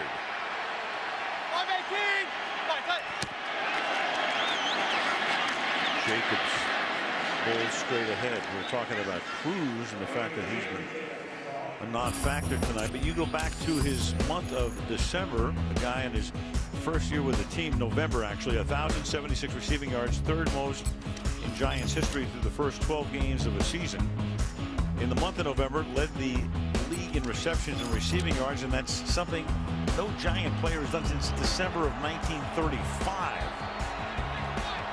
Last year made a big splash in preseason, got hurt, and this year he has really emerged.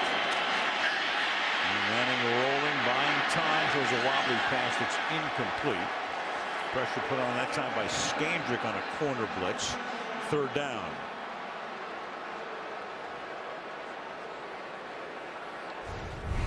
Well, here is Victor Cruz on the outside trying to work down the field. And because of the corner blitz that came on the other side, Eli had to bail and just throw that one away. Starting to see Rob Ryan now taking a few more chances. He is dialing it up and going against Kevin Gilbride, and there's a little family feud maybe we'll talk about before this one's up as well. Or was it there? Yeah. 3rd down and 4 from the 37-yard line, and Eli looks over to Scott Green and says, I need a timeout. The Giants first.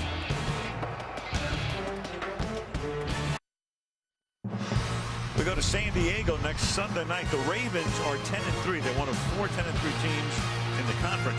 The Chargers are trying to pull off another late season comeback after staggering around. They won today. They trailed Denver by 2. So it's Baltimore at San Diego on Sunday Night Football next Sunday. 3rd down and 4 after the Giants took a timeout. The ball is at the 37-yard line. And over the middle, it's caught, and that is Cruz. So we're talking about Cruz, and he took a shot from Ball and is slow in getting back up, but picks up the 1st down. Yeah, it looked like it was basically a man coverage, and somehow or another Orlando Scandrick kind of got confused on the play. He stays outside, and there's really nobody inside. Abram Elam chasing him across the field, and remember, Elam had to go to his father's funeral this week and missed out on a lot of practice time. There was some concerns about whether they should be playing him or not. But apparently still feel comfortable enough with him in there. Ahmad Bradshaw, the running back. Look out. Blitz coming from the corner. The pass is incomplete. That was Elam who came in and forced the issue. Second down, and they're basically saying on the Cowboy bench, who's he throwing to? Call it grounding. And now you do have the flag. Well, because you've got him inside the tackle box and he's under pressure. If there was no pressure, you could do grounding. that. Quarterback. Ball will be placed at the spot of the foul. Also loss of down. Second down. And you saw Eli point at Abram Elam, who's coming off the edge. You can see he's pointing at him right now. So as long as you're inside those two red lines, under pressure, you cannot simply throw the football away. Nope, gotta have somebody in the area. He didn't. You saw Bradshaw going right, then he tried to come back left. Couldn't stop Elam, and it's second down and 22. But it took the officials about 10 seconds to throw that flag after much encouragement from the Dallas bench. Well, you always see that side judge coming in, and that's the consultation. You got 5 receivers here. You got Ware flanked out. And the pass is thrown to the left side and complete to Hakeem Nicks.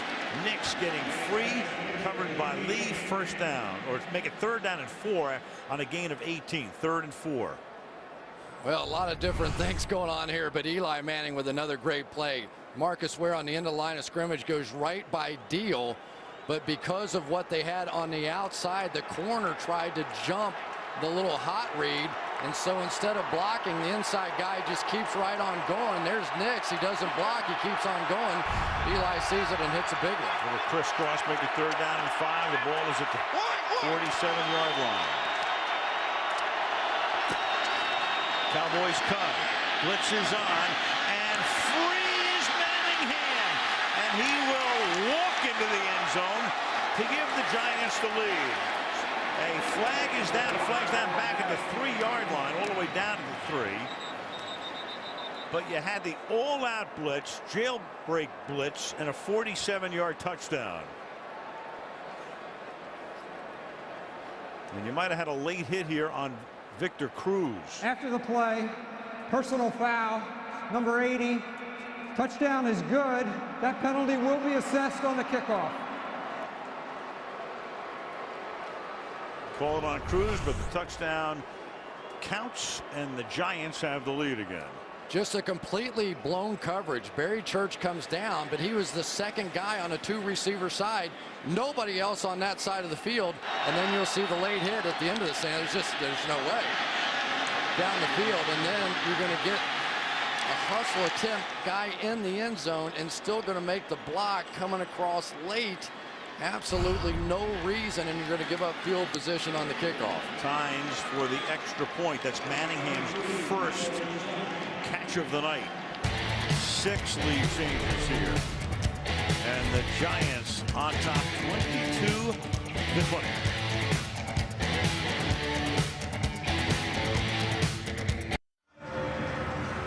Let's look at a defensive coordinator after a totally blown coverage. Late substitution that time by the Giants got them off balance, and actually you go back to the losing play for the Cowboys last week against the Arizona Cardinals. It was a mix-up as far as personnel on the field that cost them that touchdown to end that game. Because of the penalty, the kickoff now will be returned from the 5-yard line by Kevin Ogletree.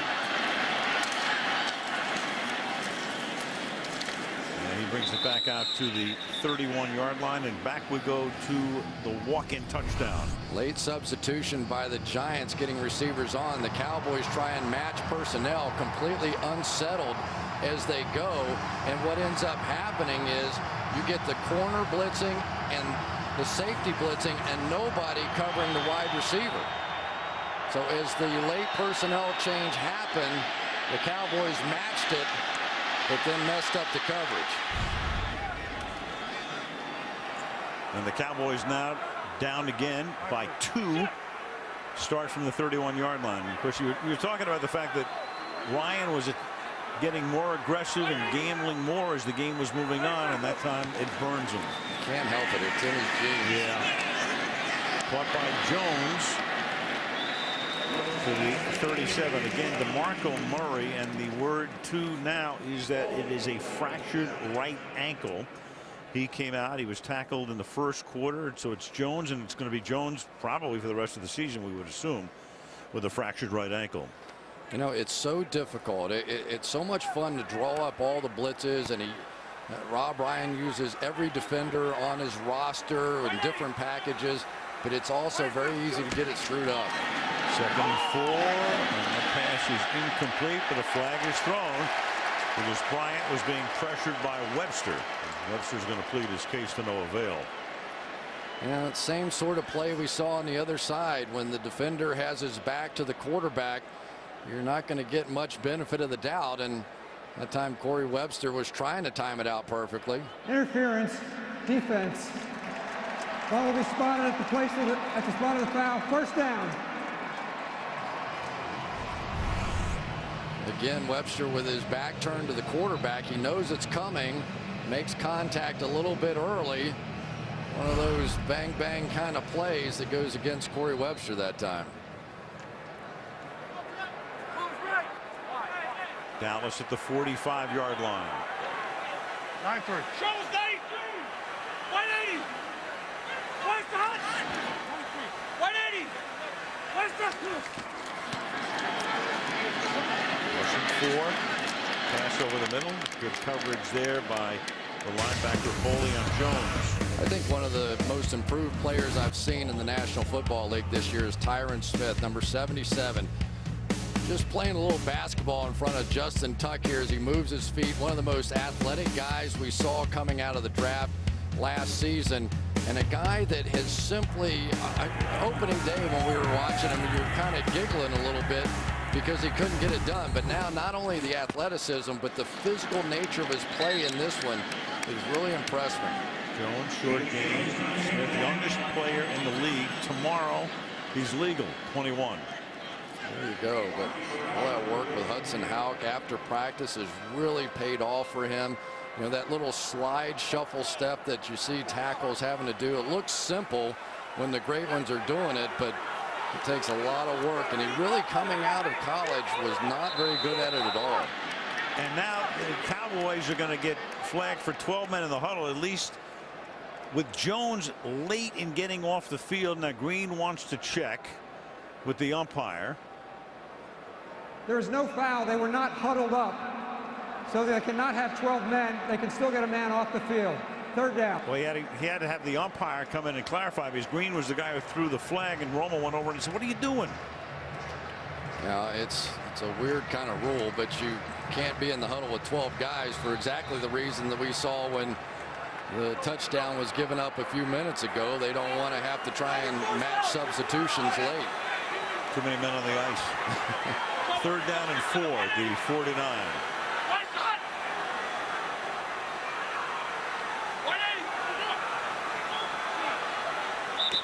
Oh. And you're going to get a false start against Dallas. False start. Offense, number 60. 5-yard penalty. Third down. The rookie Kowalski. Well, you heard all the double counts that time by Tony Romo, and he's trying to get the Giants to show whether they're blitzing or not. So he goes hard count here, and for Kowalski, it was too hard for him. Enough of a flinch to get the Giants to come across the line. 3rd and 9. I got him. 2 minutes left in the third. Romo's going to get sacked at the 42-yard line. Jason Pierre-Paul. He's just too much. You know, you've got to chip him. You know, the Cowboys just have to make the adjustment. There's no way around it. You're going to block him one-on-one with anybody. You just haven't seen it done all year. You watch him on tape enough, and he's like an octopus coming at you. Arms and legs, you think he's got 8 different arms flailing at you. Just quick moves, a dynamic player. 2 sacks tonight and 12.5 on the season for JPP. Pick fielded by Blackman. Brought down up at the 20-yard line with 1.5 minutes to play. DeMarcus Ware. Pretty amazing when you think about it. 15 of the 35 sacks for the team, but he does it basically on the road. Michael Strahan had 16.5 in his record-setting year through 12 games. So he has a shot at that. And oddly, in this stadium, 3 sacks on the road, 12. He's on his way to the Hall of Fame, in my opinion. He's been the dominant player, the dominant pass rusher now for the better part of the last 6 years. He's just fantastic. Now they're going to flip him over to work against McKenzie some. Out of Troy University in Alabama, first round pick in 05 was there. 1st and 10. Pass caught on the outside by Jake Ballard. DeMarcus Ware saw plenty of attention. The minute he goes over to the other side, they put Jake Ballard in motion that way and leave the back in there to chip as well. So he gets the tight end if he comes outside. He gets Ahmad Bradshaw if he comes inside. You don't get that kind of reputation and that kind of attention unless you're the best. Bradshaw behind Harnoski in this 2nd down and 5.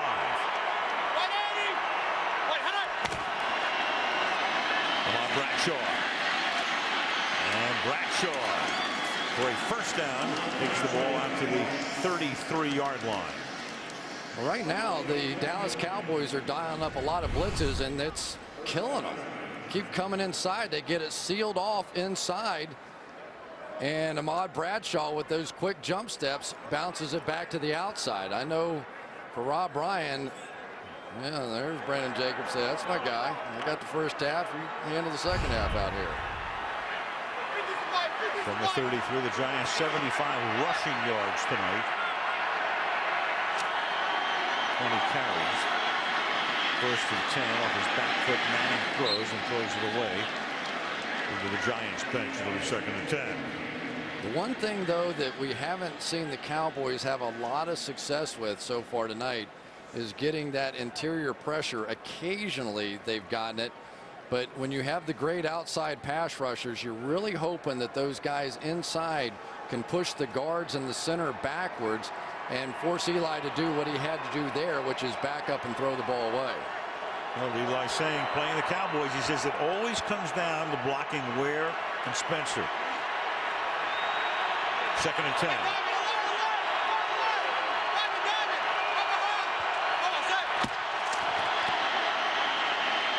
To the fullback, Harnoski gets free and gets undercut by Skandrick about 4 yards short of a 1st down, and slow in getting up is the fullback.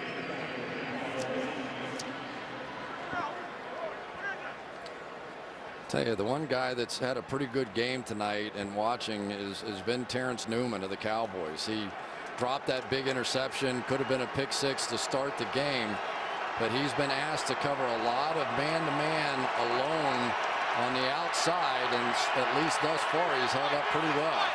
There he is on Cruz, 3rd down and 2. But Pasco is the fullback now with Harnoski limping off the field. And that will take us to the end of the 3rd quarter. Good ball game. 6 lead changes. End of 3. The Giants 22. The Cowboys 20. And Sunday Night Football continues after these messages.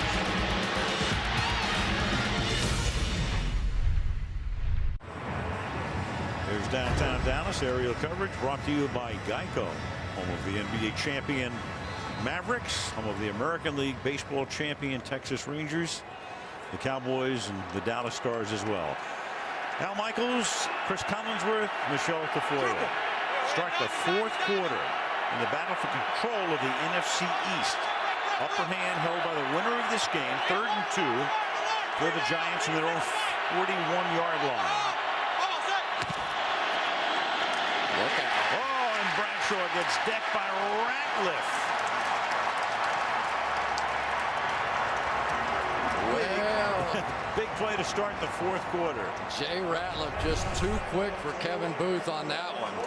Goes right around him and meets Ahmad Bradshaw about the same time he got the handoff.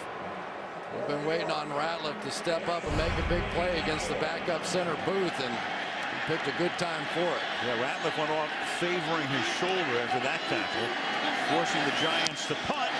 And Rutherford just does get it away. And then Bryant's going to let it roll. And can the Giants save it from going into the end zone? Leg touched yeah. Right. If any part of your body is on the goal line or in the end zone and you touch the ball, it is, as Devin Thomas gets down there that close to pinning him at the 1, but instead it is right there. Yeah, momentum taking it in. It's interesting now. Was his hand still on the ball when that knee touched the ground? This was pretty close. Well, you see what I mean? He kind of releases that thing. It's a challengeable play. Let's take a look. If Coughlin wants to throw the challenge there, flag yeah, I think he was. Man, I think he did slide in. He did. And Tom, who's normally pretty good at challenges, but he's lost his last 6, does not throw the flag because he gets the word from upstairs. From the 20-yard line, the Cowboys now. Yeah, the Giants showed blitz. Romo got him with the snap count. They showed their blitz. Let's see if he can get them now. And he's stepping up, scrambling, and then just throws it away. Jones in the area. Let's set the importance of this game right now. Again, in the NFC East, it's pretty much a 2-team battle at the moment, with Dallas at 7-5. The Giants are 6-6. This is a very important game, as we said at the top, for both teams, particularly for the Giants, because Dallas would take a 2-game lead. They would have won the one head-to-head battle. They still meet on January the 1st. But the Giants would control their own path to the playoffs with a win. They'd be tied, and the Giants would have, at the moment, the tiebreaker by virtue of a win tonight. And the only difference in this game so far, the safety by Jason Pierre-Paul. 2nd down and 10. And a fumble snap by Romo, but a flag is thrown. Delay of game, offense, 5-yard penalty, 2nd down. Again, going with that rookie center, Kevin Kowalski. Giants, Cowboys.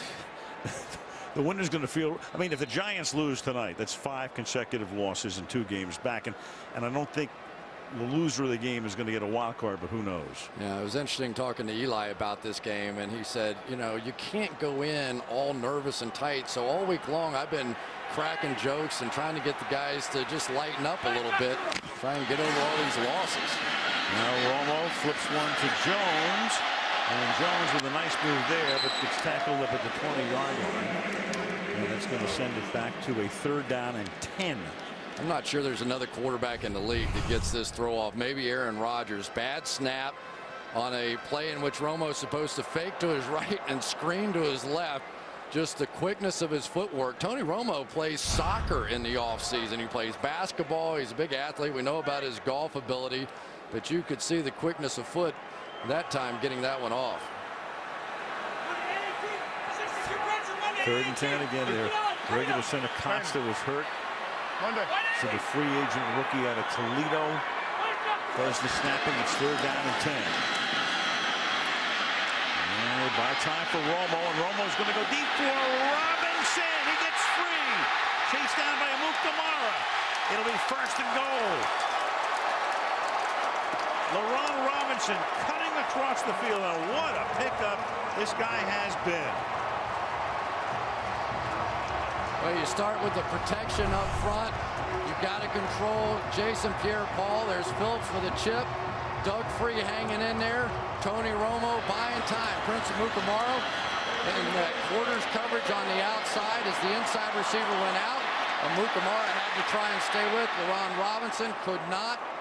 But this was all about Tony Romo and buying time and keeping his eyes down the field, and the job that Doug Free did in protection.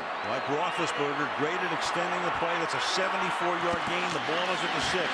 Rolling right, throwing, caught. Austin, touchdown.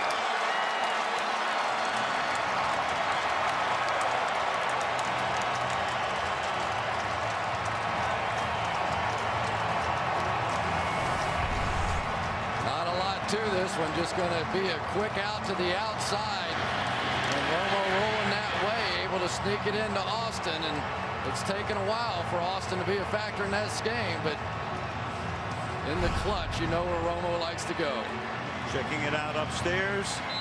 Green says it's confirmed. Dallas trying to go up by 5 again. Bailey for the extra point. And that is 3 80-yard drives for the Cowboys tonight against that Giant defense. 27-22 Dallas.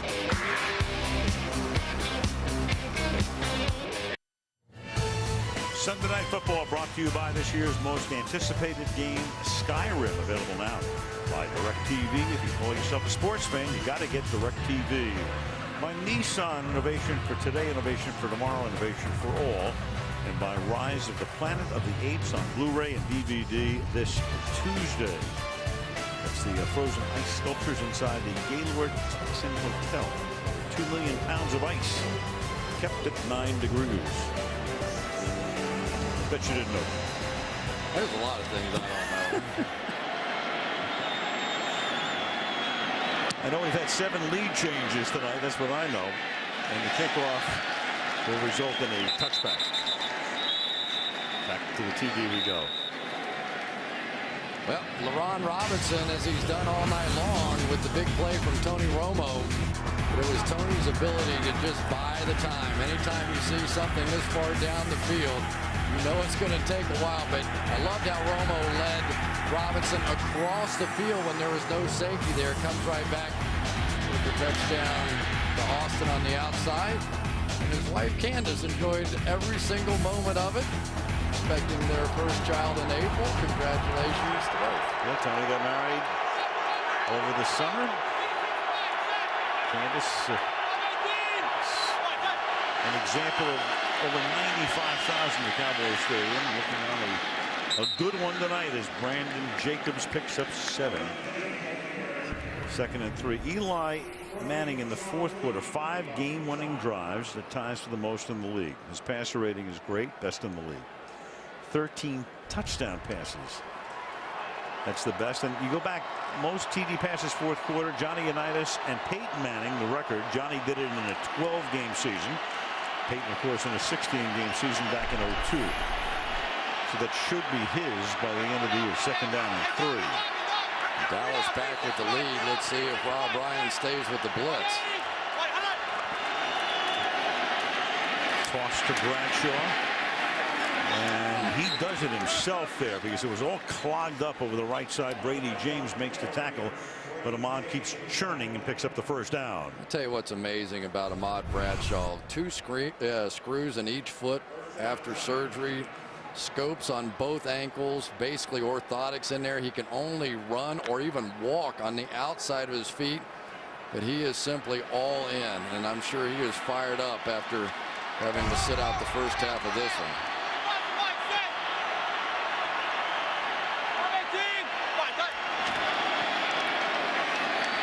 On 1st down, that pass is caught. Cruz picks up 6. Well, Steve Smith for so long had been the slot guy here for the New York Giants, and it is a pivotal position. I think he was over 100 catches before he got hurt, and eventually the Giants let him go. Lands in Philadelphia. But the way that this young man has picked up this offense in a very detailed slot receiver position has just made all the difference in the world for Eli Manning.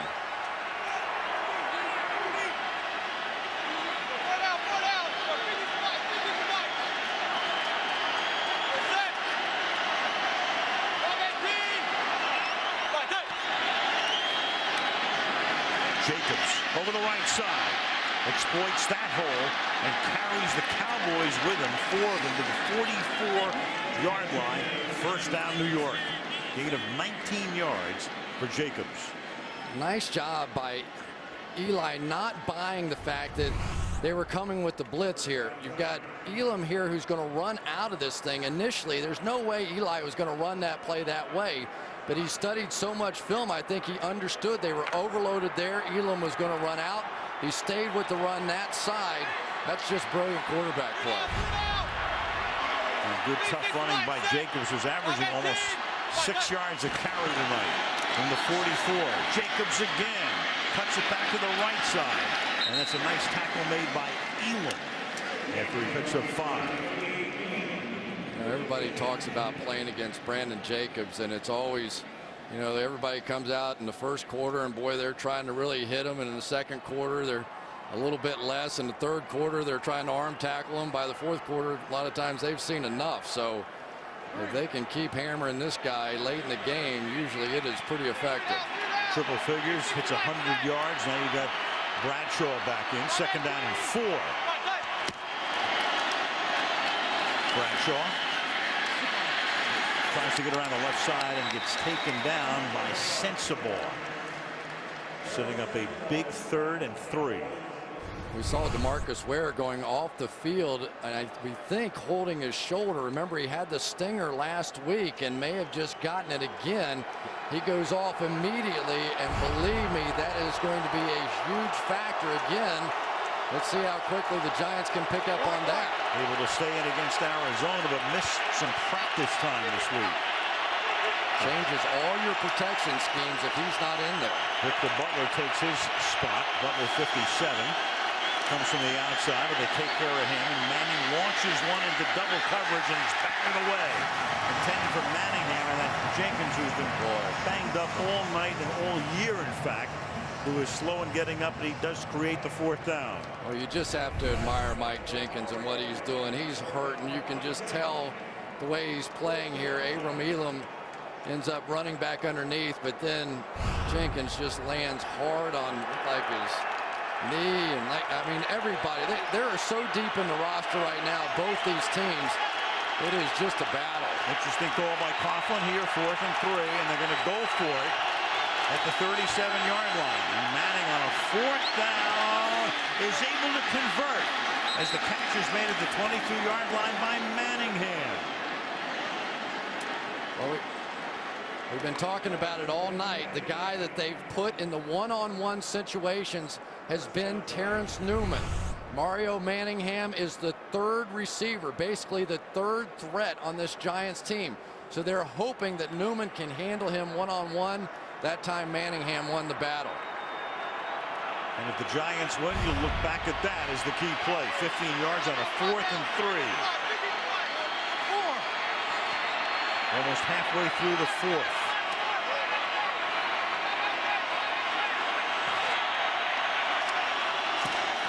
Snap it with 2 on the play clock. Pass too high. Incomplete. Intended for Nix. And Eli's saying that's my fault, but really as a wide receiver, that's a play you expect to make. Eli not happy with himself. Coughlin trying to encourage him. Tough play, you know, when you're running a slant, if you got to go up high, there's a chance you're going to take one right underneath the chin. But this is really a ball that should have been caught. Nix has been the #1 target tonight. He's caught 6 for 130 yards. Second down and 10.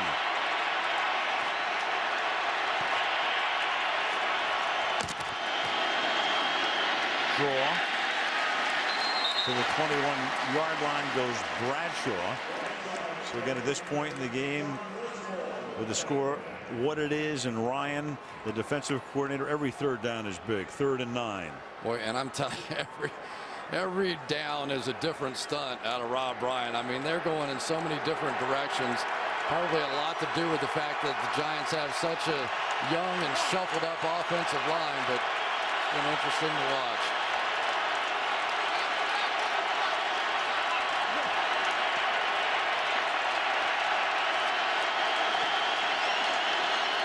And 3rd and 9, and that is in a lot of traffic and picked off by Lee.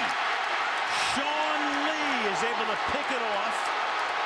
Still in bounds. They're not going to say he stepped out of bounds and takes the ball in midfield. Deflected by Victor Butler. And isn't that something? Ware is out of the game. Butler replaces him. Butler with the tip. Lee with the pick. And Dallas gets the ball on the turnover. You can't believe what a play that is by Sean Lee. Pretty good by Butler, too.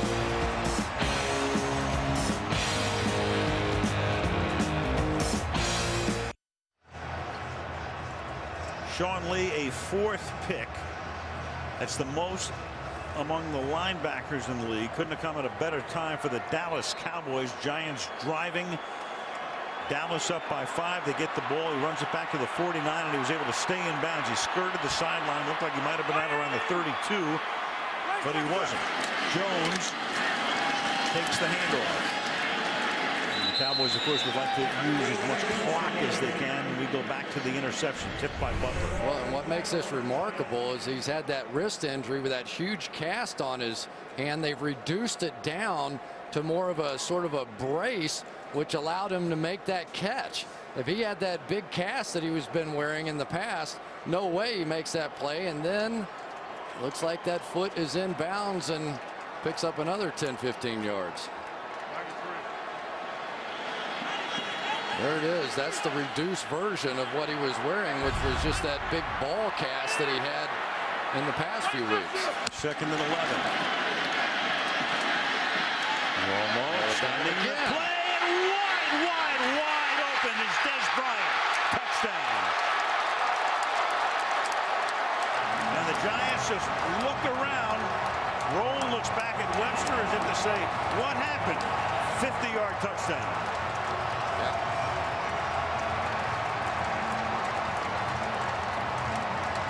Antrell rolls up, and Corey Webster is going to sit right here. You're going to see Roll come up, and when he picks up this crossing route, Webster thinks that he's just in a zone, and Roll is barbecued. This is professional football, and we have seen some very amateurish coverage out here tonight. On both sides. You had Manningham with a walk-in. You got Bryant with a walk-in. That's Bryant's first catch of the night. It comes 54 minutes into the game and gives Dallas a 12-point lead.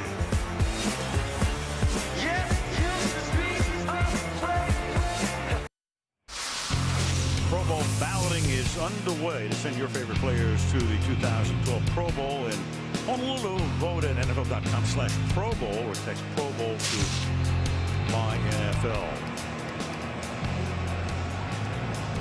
So that Giant defense shredded the last couple of weeks, and 34 tonight. The kickoff goes through the end zone. And the Giants down by 12. Biggest margin of the game, embraced by Stephen and Jerry Jones, and Jerry Jr. and Jason Garrett exults too. Well, next Monday, the quiz show that took Europe by storm comes to America. Who is still standing from there next Monday, right here on NBC. See who's still standing in the NFC East. After tonight is Manning throws incomplete on first down. 2nd and 10, 5.5 to go in the 4th. You know, it's really interesting that the New York Giants offensive line yet to give up a sack, and they've rushed for 110 yards. If you'd have told me that before the game, I'd have felt pretty good about the Giants' chances. Big question marks about this offensive line, but they've actually hung in there pretty well tonight. One thing that's happened to Manning tonight that hasn't happened with any frequency this year is getting passes deflected at the line of scrimmage as he takes the shotgun snap on 2nd down and then throws, and that's caught.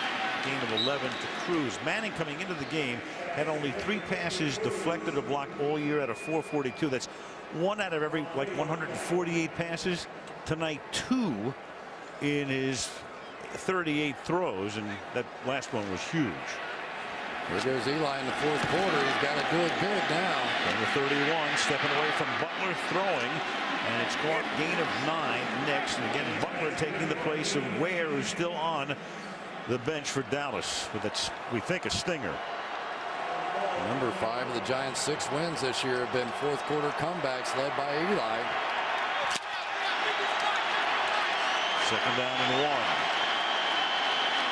Blitz coming from Elam, and Elam overruns Bradshaw, but right there to wipe him out as he crosses the line of scrimmage is Listmore, number 95, setting up a 3rd down. Yeah, and Rob Ryan's going to continue to dial up the blitzes. That time bringing a safety blitz, runs it in behind the fullback and the pulling guard, and makes the play and sets up an opportunity now. 3rd down and 1 from the 40.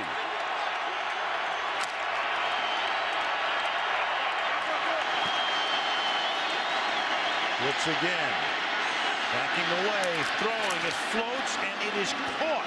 It is Victor Cruz on the right sideline, making the grab at the 37-yard line. First of all, you got man coverage, but I don't even know if you can see him back here. The safety is about 35 yards deep, and because he is that deep, they're able to get the ball into Cruz underneath before he's even able to get there. Sensible playing way off. 23-yard gain on a 3rd down. Flag is thrown. Bradshaw takes the handoff. 3:33 left. Scott Green will give us the call momentarily. So DeMarcus Ware with a quick step. Offside. Defense. Number 94. 5-yard penalty. 1st down. We saw him on the sideline. Then he comes back in and over anxious.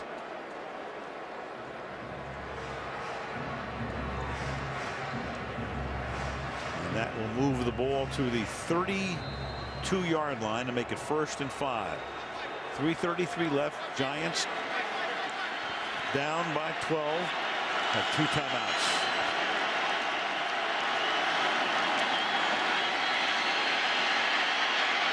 Rolling, throwing, and does he make the catch and bounce? He does. Hakeem Nicks.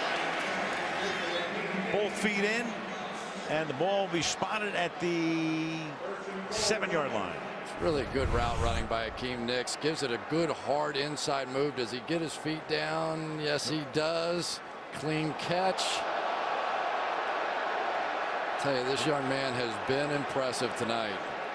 Put it at the 10-yard line, and that's going to make it 1st down and goal. They're actually going to spot it at the 8. It looked like he stepped out at the 10. 24-yard gain. 8 catches, 163 for Nicks. To the corner, and that's batted away. Intended for Manningham, and Alan Ball got the hand up to defend it. 2nd and goal. Huge play by Alan Ball. Looked like he was beaten on the play. Maybe the ball a bit underthrown, but Ball just elevates and gets his hands on the ball. Of course, Jenkins being in and out of the game tonight, it has really fallen on Alan Ball, and he's done a nice job. Every time the Giants have to snap it, even if they eventually score, that clock keeps ticking. 2nd down goal.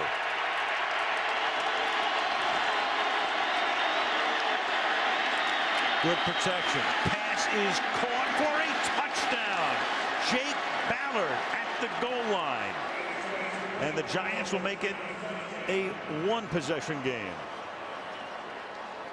Just check and make sure he's in the end zone. First of all, I thought he got the ball over the goal line. Doesn't have to be over it. On it, it's good enough. And I think that front point is over the front edge of the line. Remember, doesn't have to cross the line. And really, nothing really that Sean Lee can do. That's just rebound position right there, and good strong hands. And Eli got it done in the clutch one more time in hopes of saving the Giants season. And Green waiting for word upstairs, and he is going to review it. They tell him to come on over and take a look at this thing. So that was a 2nd down and goal. If he rules it no touchdown, it's 3rd down. Let's see if his knees down or elbows down or anything before this ball crosses the line. I would argue it's across there, but I do too. I just never see where it doesn't cross it. Yeah, I mean, really right there even looks over, knee down there. I guess that's going to be the question, but it looked like it was over the front edge of that line. Remember, any part of the ball touches any part of the white line on the goal line, you've got a touchdown right there. That knee, well, interesting. When that knee's down right there, I can see where they could place it. So clearly it's over there. He has possession. Now the knee comes down. Remember, he could cross the goal line before that. So is it over there? I think the knee is down at that point, and the ball is not across. But after the catch, was the ball across that front edge of the white line? Right. Ballard had there was a touchdown that was Coughlin thought it was a touchdown taken away. that Coughlin thought the challenge should have been won on last week early in the game against Green Bay. Here's Green. After reviewing the play, the ruling on the field is confirmed. Touchdown. It was easy to get confused there because when the knee was down, the ball was not across, but the ball crossed the line before the knee got down. I think that's the correct ruling, don't you? I do. So the Giants now an 80-yard drive, and here we go to a 5-point game again at 34-29. 3:14 to go. The Giants with 2 timeouts and the 2-minute warning, and the Cowboys to get the ball. Here we go. He's standing in the end zone at this point, but those feet still have to get down. 1-2 there. And I think now as he turns, the ball did cross the line. He's in the end zone there. Feet still have to get down. And at that point, right there is, I think, where that ball crosses the end line. And that's significant. I mean, it may well be the difference between having to try an onside kick, possibly kicking away and using your timeouts. But also remember that each team has already blown 1 timeout this half. Showed you before how close Eli was to tying a record. Unitas again in a 12-game season, 14 fourth-quarter touchdown passes in 59, and that's when that streak was still going on of 47 games, which Drew Brees is closing in on. Drew throwing a touchdown pass now in 40 straight games. Peyton, of course, the brother, setting it in a 16-game season. Yeah, you always judge records by who's on the list. That's a pretty good list. Of course. I don't think you're going to see the Giants onside this. I think they'll kick it deep. I agree with you. Cowboys, though, will protect that front area and settle for the touchback here. And now Romo in the fourth quarter. He's no slouch. Tony, 4 game-winning drives. Eli with 5, 4th highest passer rating among active quarterbacks, and there it is, highest fourth-quarter passer rating in his career among the active guys. Babe Laufenberg, does the radio for them. He was researching that when he was rehabbing, and somehow he said it on his radio show, and Jerry Jones heard about it. He said, "Is that true?" And Babe said, "I don't want to get in the middle of this thing," because it enabled Jerry to kind of say something to Jason Garrett about let's be more aggressive in the fourth quarter. Hello? You think that happens with Jerry? Just guessing. From the 20-yard line, first down. And through the middle goes Jones. Big night for Felix on a night when he had to produce after the injury to Murray, which turned out to be a fractured ankle. Yeah, you've got to be careful with Felix Jones. That time Michael Boley kind of rolled over the top a little bit early, and the cutback coming back behind it. So even though as a defensive player here you're wild-eyed and you want to go attack the football, with Felix Jones in the backfield, the cutback is really a much bigger threat than just the power running off tackle. Of course, the Cowboys are going to milk that clock down.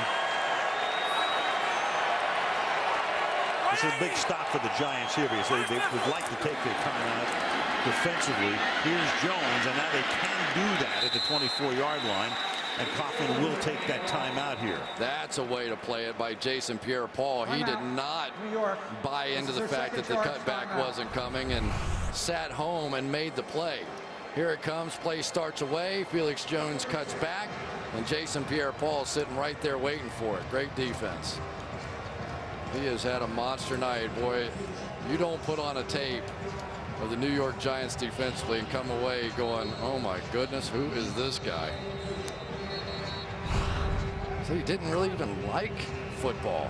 He used to watch him and go, God, those guys are crazy out there. I'd never play that game. And they brought him out. He didn't know the rules. He didn't know anything about the game. And finally, the coach gave him a very simple instruction, said, go get the quarterback. And he said, okay, I can do that. And now he's a millionaire because of it. Probably earning some trips to Hawaii in the future, too. 3rd down and 5 now. Again, big stop coming for the Giants here. They had to use an earlier timeout. They're down to 1 plus the 2-minute warning, and Romo's going to throw, and too deep for Austin. Austin had beaten the coverage. 4th down. It works out perfectly for the Giants. They'll get the ball back. They only had to use 1 timeout, and they have a ton of time left. Oh, they showed their blitz. Romo exposed them on the blitz. He knew he had one-on-one coverage right down the field here. Absolutely wide open. No way in the world can Tony Romo miss that throw. It is unbelievable. Unbelievable. Here's Matt McBriar. And this is a short kick. Not a good kick from one of the better punters in the league. And the Giants are going to get the ball at their own 40-yard line. That's a 35-yard boot. Wow. And this crowd of over 95,000 is pretty close to being stone silent right now. You know, Tony Romo tried to make a perfect throw on that one, and he didn't have to be. All he had to do was complete the pass. He was that wide open. You just hit the pass, throw it to his back shoulder, nice and easy, get the completion, get a fresh set of downs, and the Giants are in a world of hurt at that point. Nervous time. Boy, it doesn't help your 4th quarter and overall reputation, and that's one they talk about. From the 42.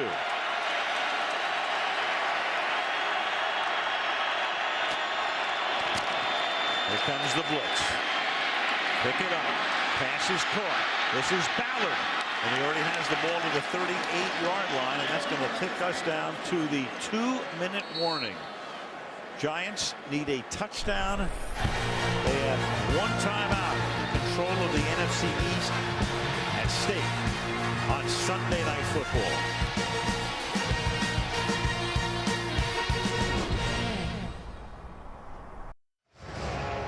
After the game, Wendy's post-game report. Michelle with an interview. Bob, Tony, and Mike looking at the playoff picture. Chris and I looking ahead to next Sunday, Baltimore at San Diego. 1 timeout remaining for the Giants. 2 minutes to go. First down at the Dallas 37.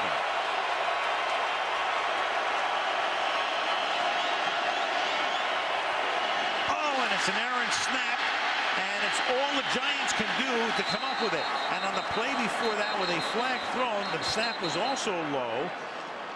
When Manning was able to scoop it up, the Giants are indicating the flag should be against Dallas. Offside. Defense number 94 lined up in the neutral zone. 5-yard penalty. Still first down. Second penalty on Ware in the last couple of minutes. Could be a season-saving penalty. Second one for DeMarcus Ware in this big moment. And Kevin Booth just shot this one over the moon. Ware at the top. Ball snapped. I mean, not even close. So it's first down and 5 after that. Good protection. Manning throws. That's caught at the 24-yard line by Victor Cruz. Now you can tell that the Cowboys a little hesitant now because of some of the injuries on the outside. Allen Ball forced to cover one-on-one, which is keeping Rob Ryan out of some blitzes. And the pass is not caught. It is Manningham, who looked like he was going to make the catch in the end zone and couldn't come up with it. Second down. Eli Manning cannot make a better throw. Absolutely cannot make a better throw. Incredible. Pressure, pressure, pressure, season on the line, and Manningham can't make a relatively simple catch for the game winner. Wow. Whoever wins, I mean, the loser's going to look back and go, are you kidding? Wow. Second down and 10. 127. Again, a very low snap. And Manny gets hit. A flag is thrown, intended for Nix. Where that time on the blitz. Here's Green again. And Eli with another left-handed throw. Holding. Defense, number 25. 5-yard penalty. Automatic first down. Frank Walker, the cornerback. Just got him hooked. It was Cruz with the inside release here. Going to get inside. They had him double coverage, and that is holding. But I tell you, there's Eli with this left-handed. He has made a few big mistakes with that left hand before. Ware now comes out again. Butler lines up in that spot, 57. They block him. Manning buys time, throws, caught, and to the 1-yard line goes Ballard. And now for the Dallas Cowboys, you almost have to call the timeouts now. Absolutely. You've got to take this and assume they're going to score, and you've got to leave yourself some opportunity on the backside of this. First and goal, and the Giants are going to let that clock run down. Timeout, Dallas. And they do take it. Took them a couple of extra seconds, but they're forced into it.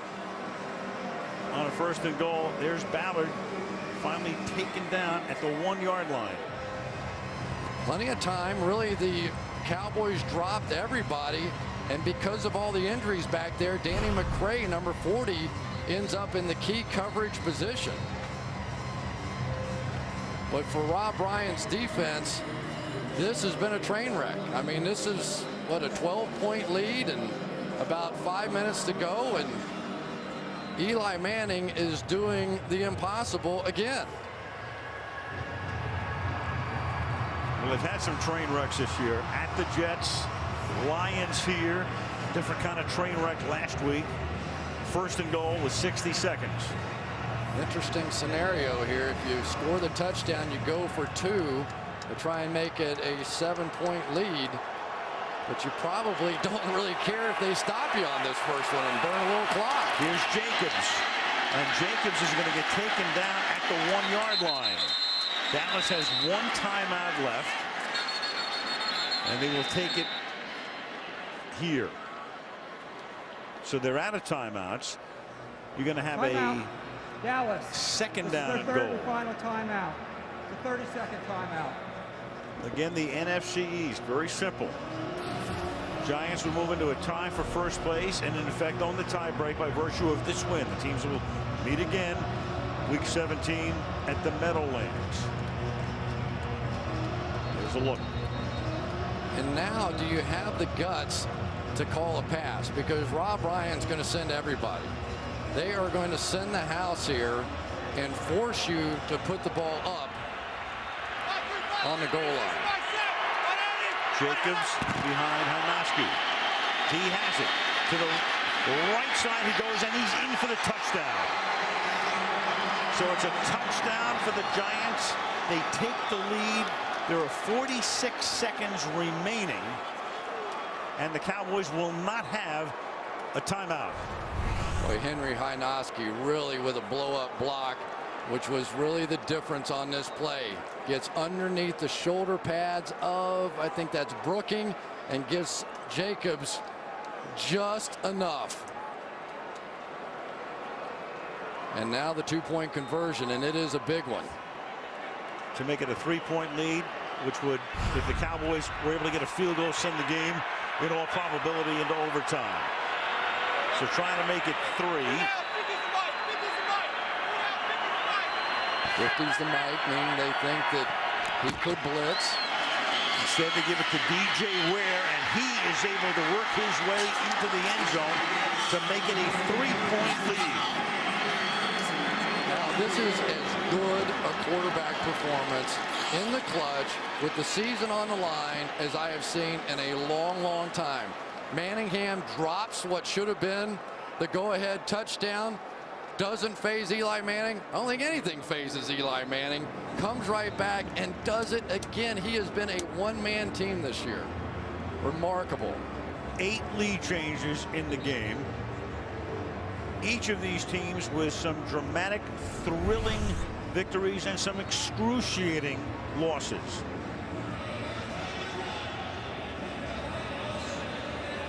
Pretty good job by Petrus with that kick-out block, and DJ Ware, who started the game, finishes the game. And so now the Cowboys with 46 seconds against the Giant defense that has given up 391 yards tonight. Now Tony Romo's got to come back after missing that throw on the previous series that would have locked the game up in all likelihood. And he's got to do what Eli just did. The pass to Austin. And that will be a kneel down in the end zone. So Romo from the 20. Bailey's a good kicker.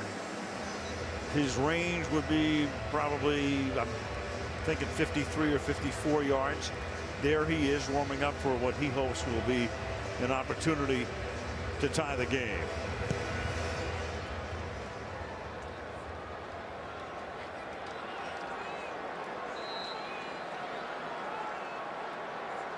Romo looking for about 45 or 50 yards in that amount of time to at least give Bailey a shot at it.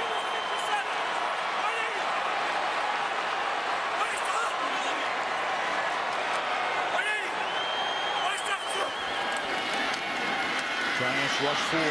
Pass is caught. Austin up to the 40-yard line. Ball comes out, but after the play, they ruled it down at the 40-yard line. Dallas wants to get up to the line. They don't have a timeout. Yeah, but because the ball was picked up, they're going to blow this thing dead, and the clock is going to stop. And then they'll restart Huge it. benefit. Now it starts again, and Tony can spike it here. So you have 29 seconds. You have a second down. And I think as much as anything, Tony wanted to make sure that thing didn't get reviewed.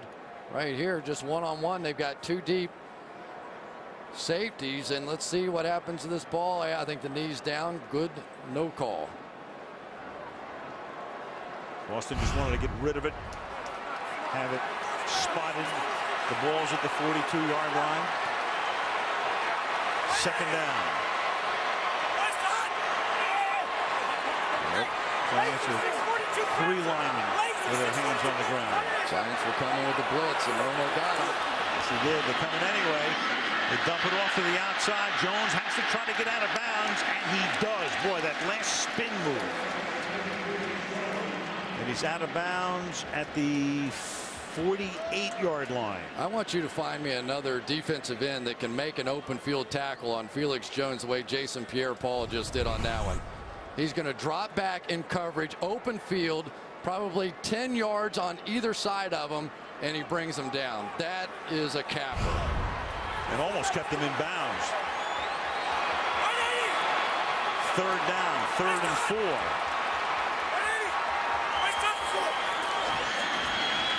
Romo over the middle. That's caught by Austin. He gets to the 30-yard line, gets rid of the ball. Tony's going to spike it here. And right now they're in position to kick about a 47-yard field goal. And Romo will spike it with 6 seconds.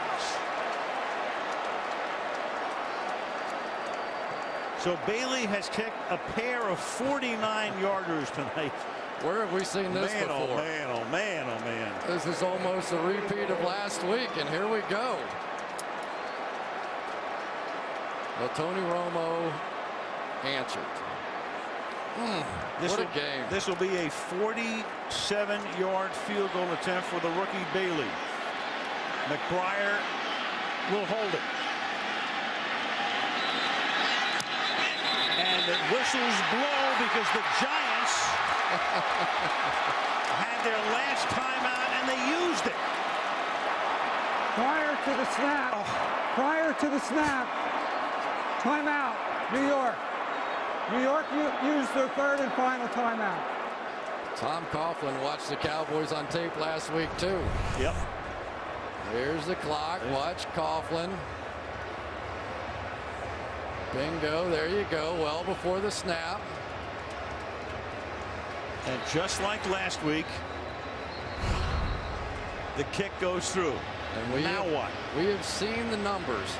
Icing the kicker statistically does not work.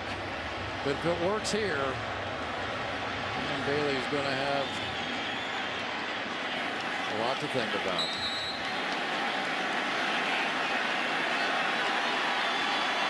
From 47.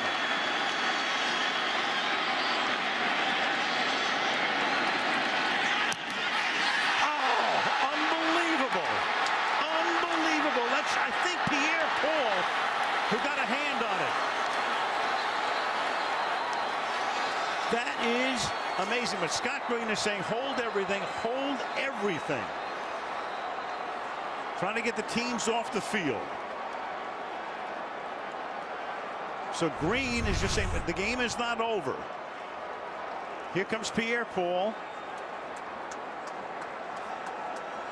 And he does get just a little bit of it. And the reason the game is not over is because there's 1 second left. So there has to be one more play.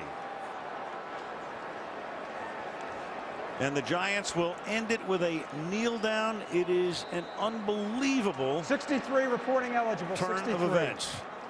Jason Pierre-Paul, if you're not in the Pro Bowl this year, there should be an investigation based on one game alone. Absolutely amazing. And I have to say, again, Eli Manning this season has been phenomenal. I know Peyton Manning's a great player. Nobody could do better than what Eli Manning has done in the clutch this season. And the Giants are alive and well again. Despite a 4-game losing streak, despite almost falling below 500, despite putting themselves in an untenable position, they are now in control of whether they get to the playoffs or not, and will not have to play another game outside of their stadium this year. And the Giants now undefeated in this stadium. 3-0. Yep. Giants get Washington at home, then the Jets in their own stadium, and then Dallas. The Wendy's post-game report coming up after a wild one in Texas. 37-34 Giants.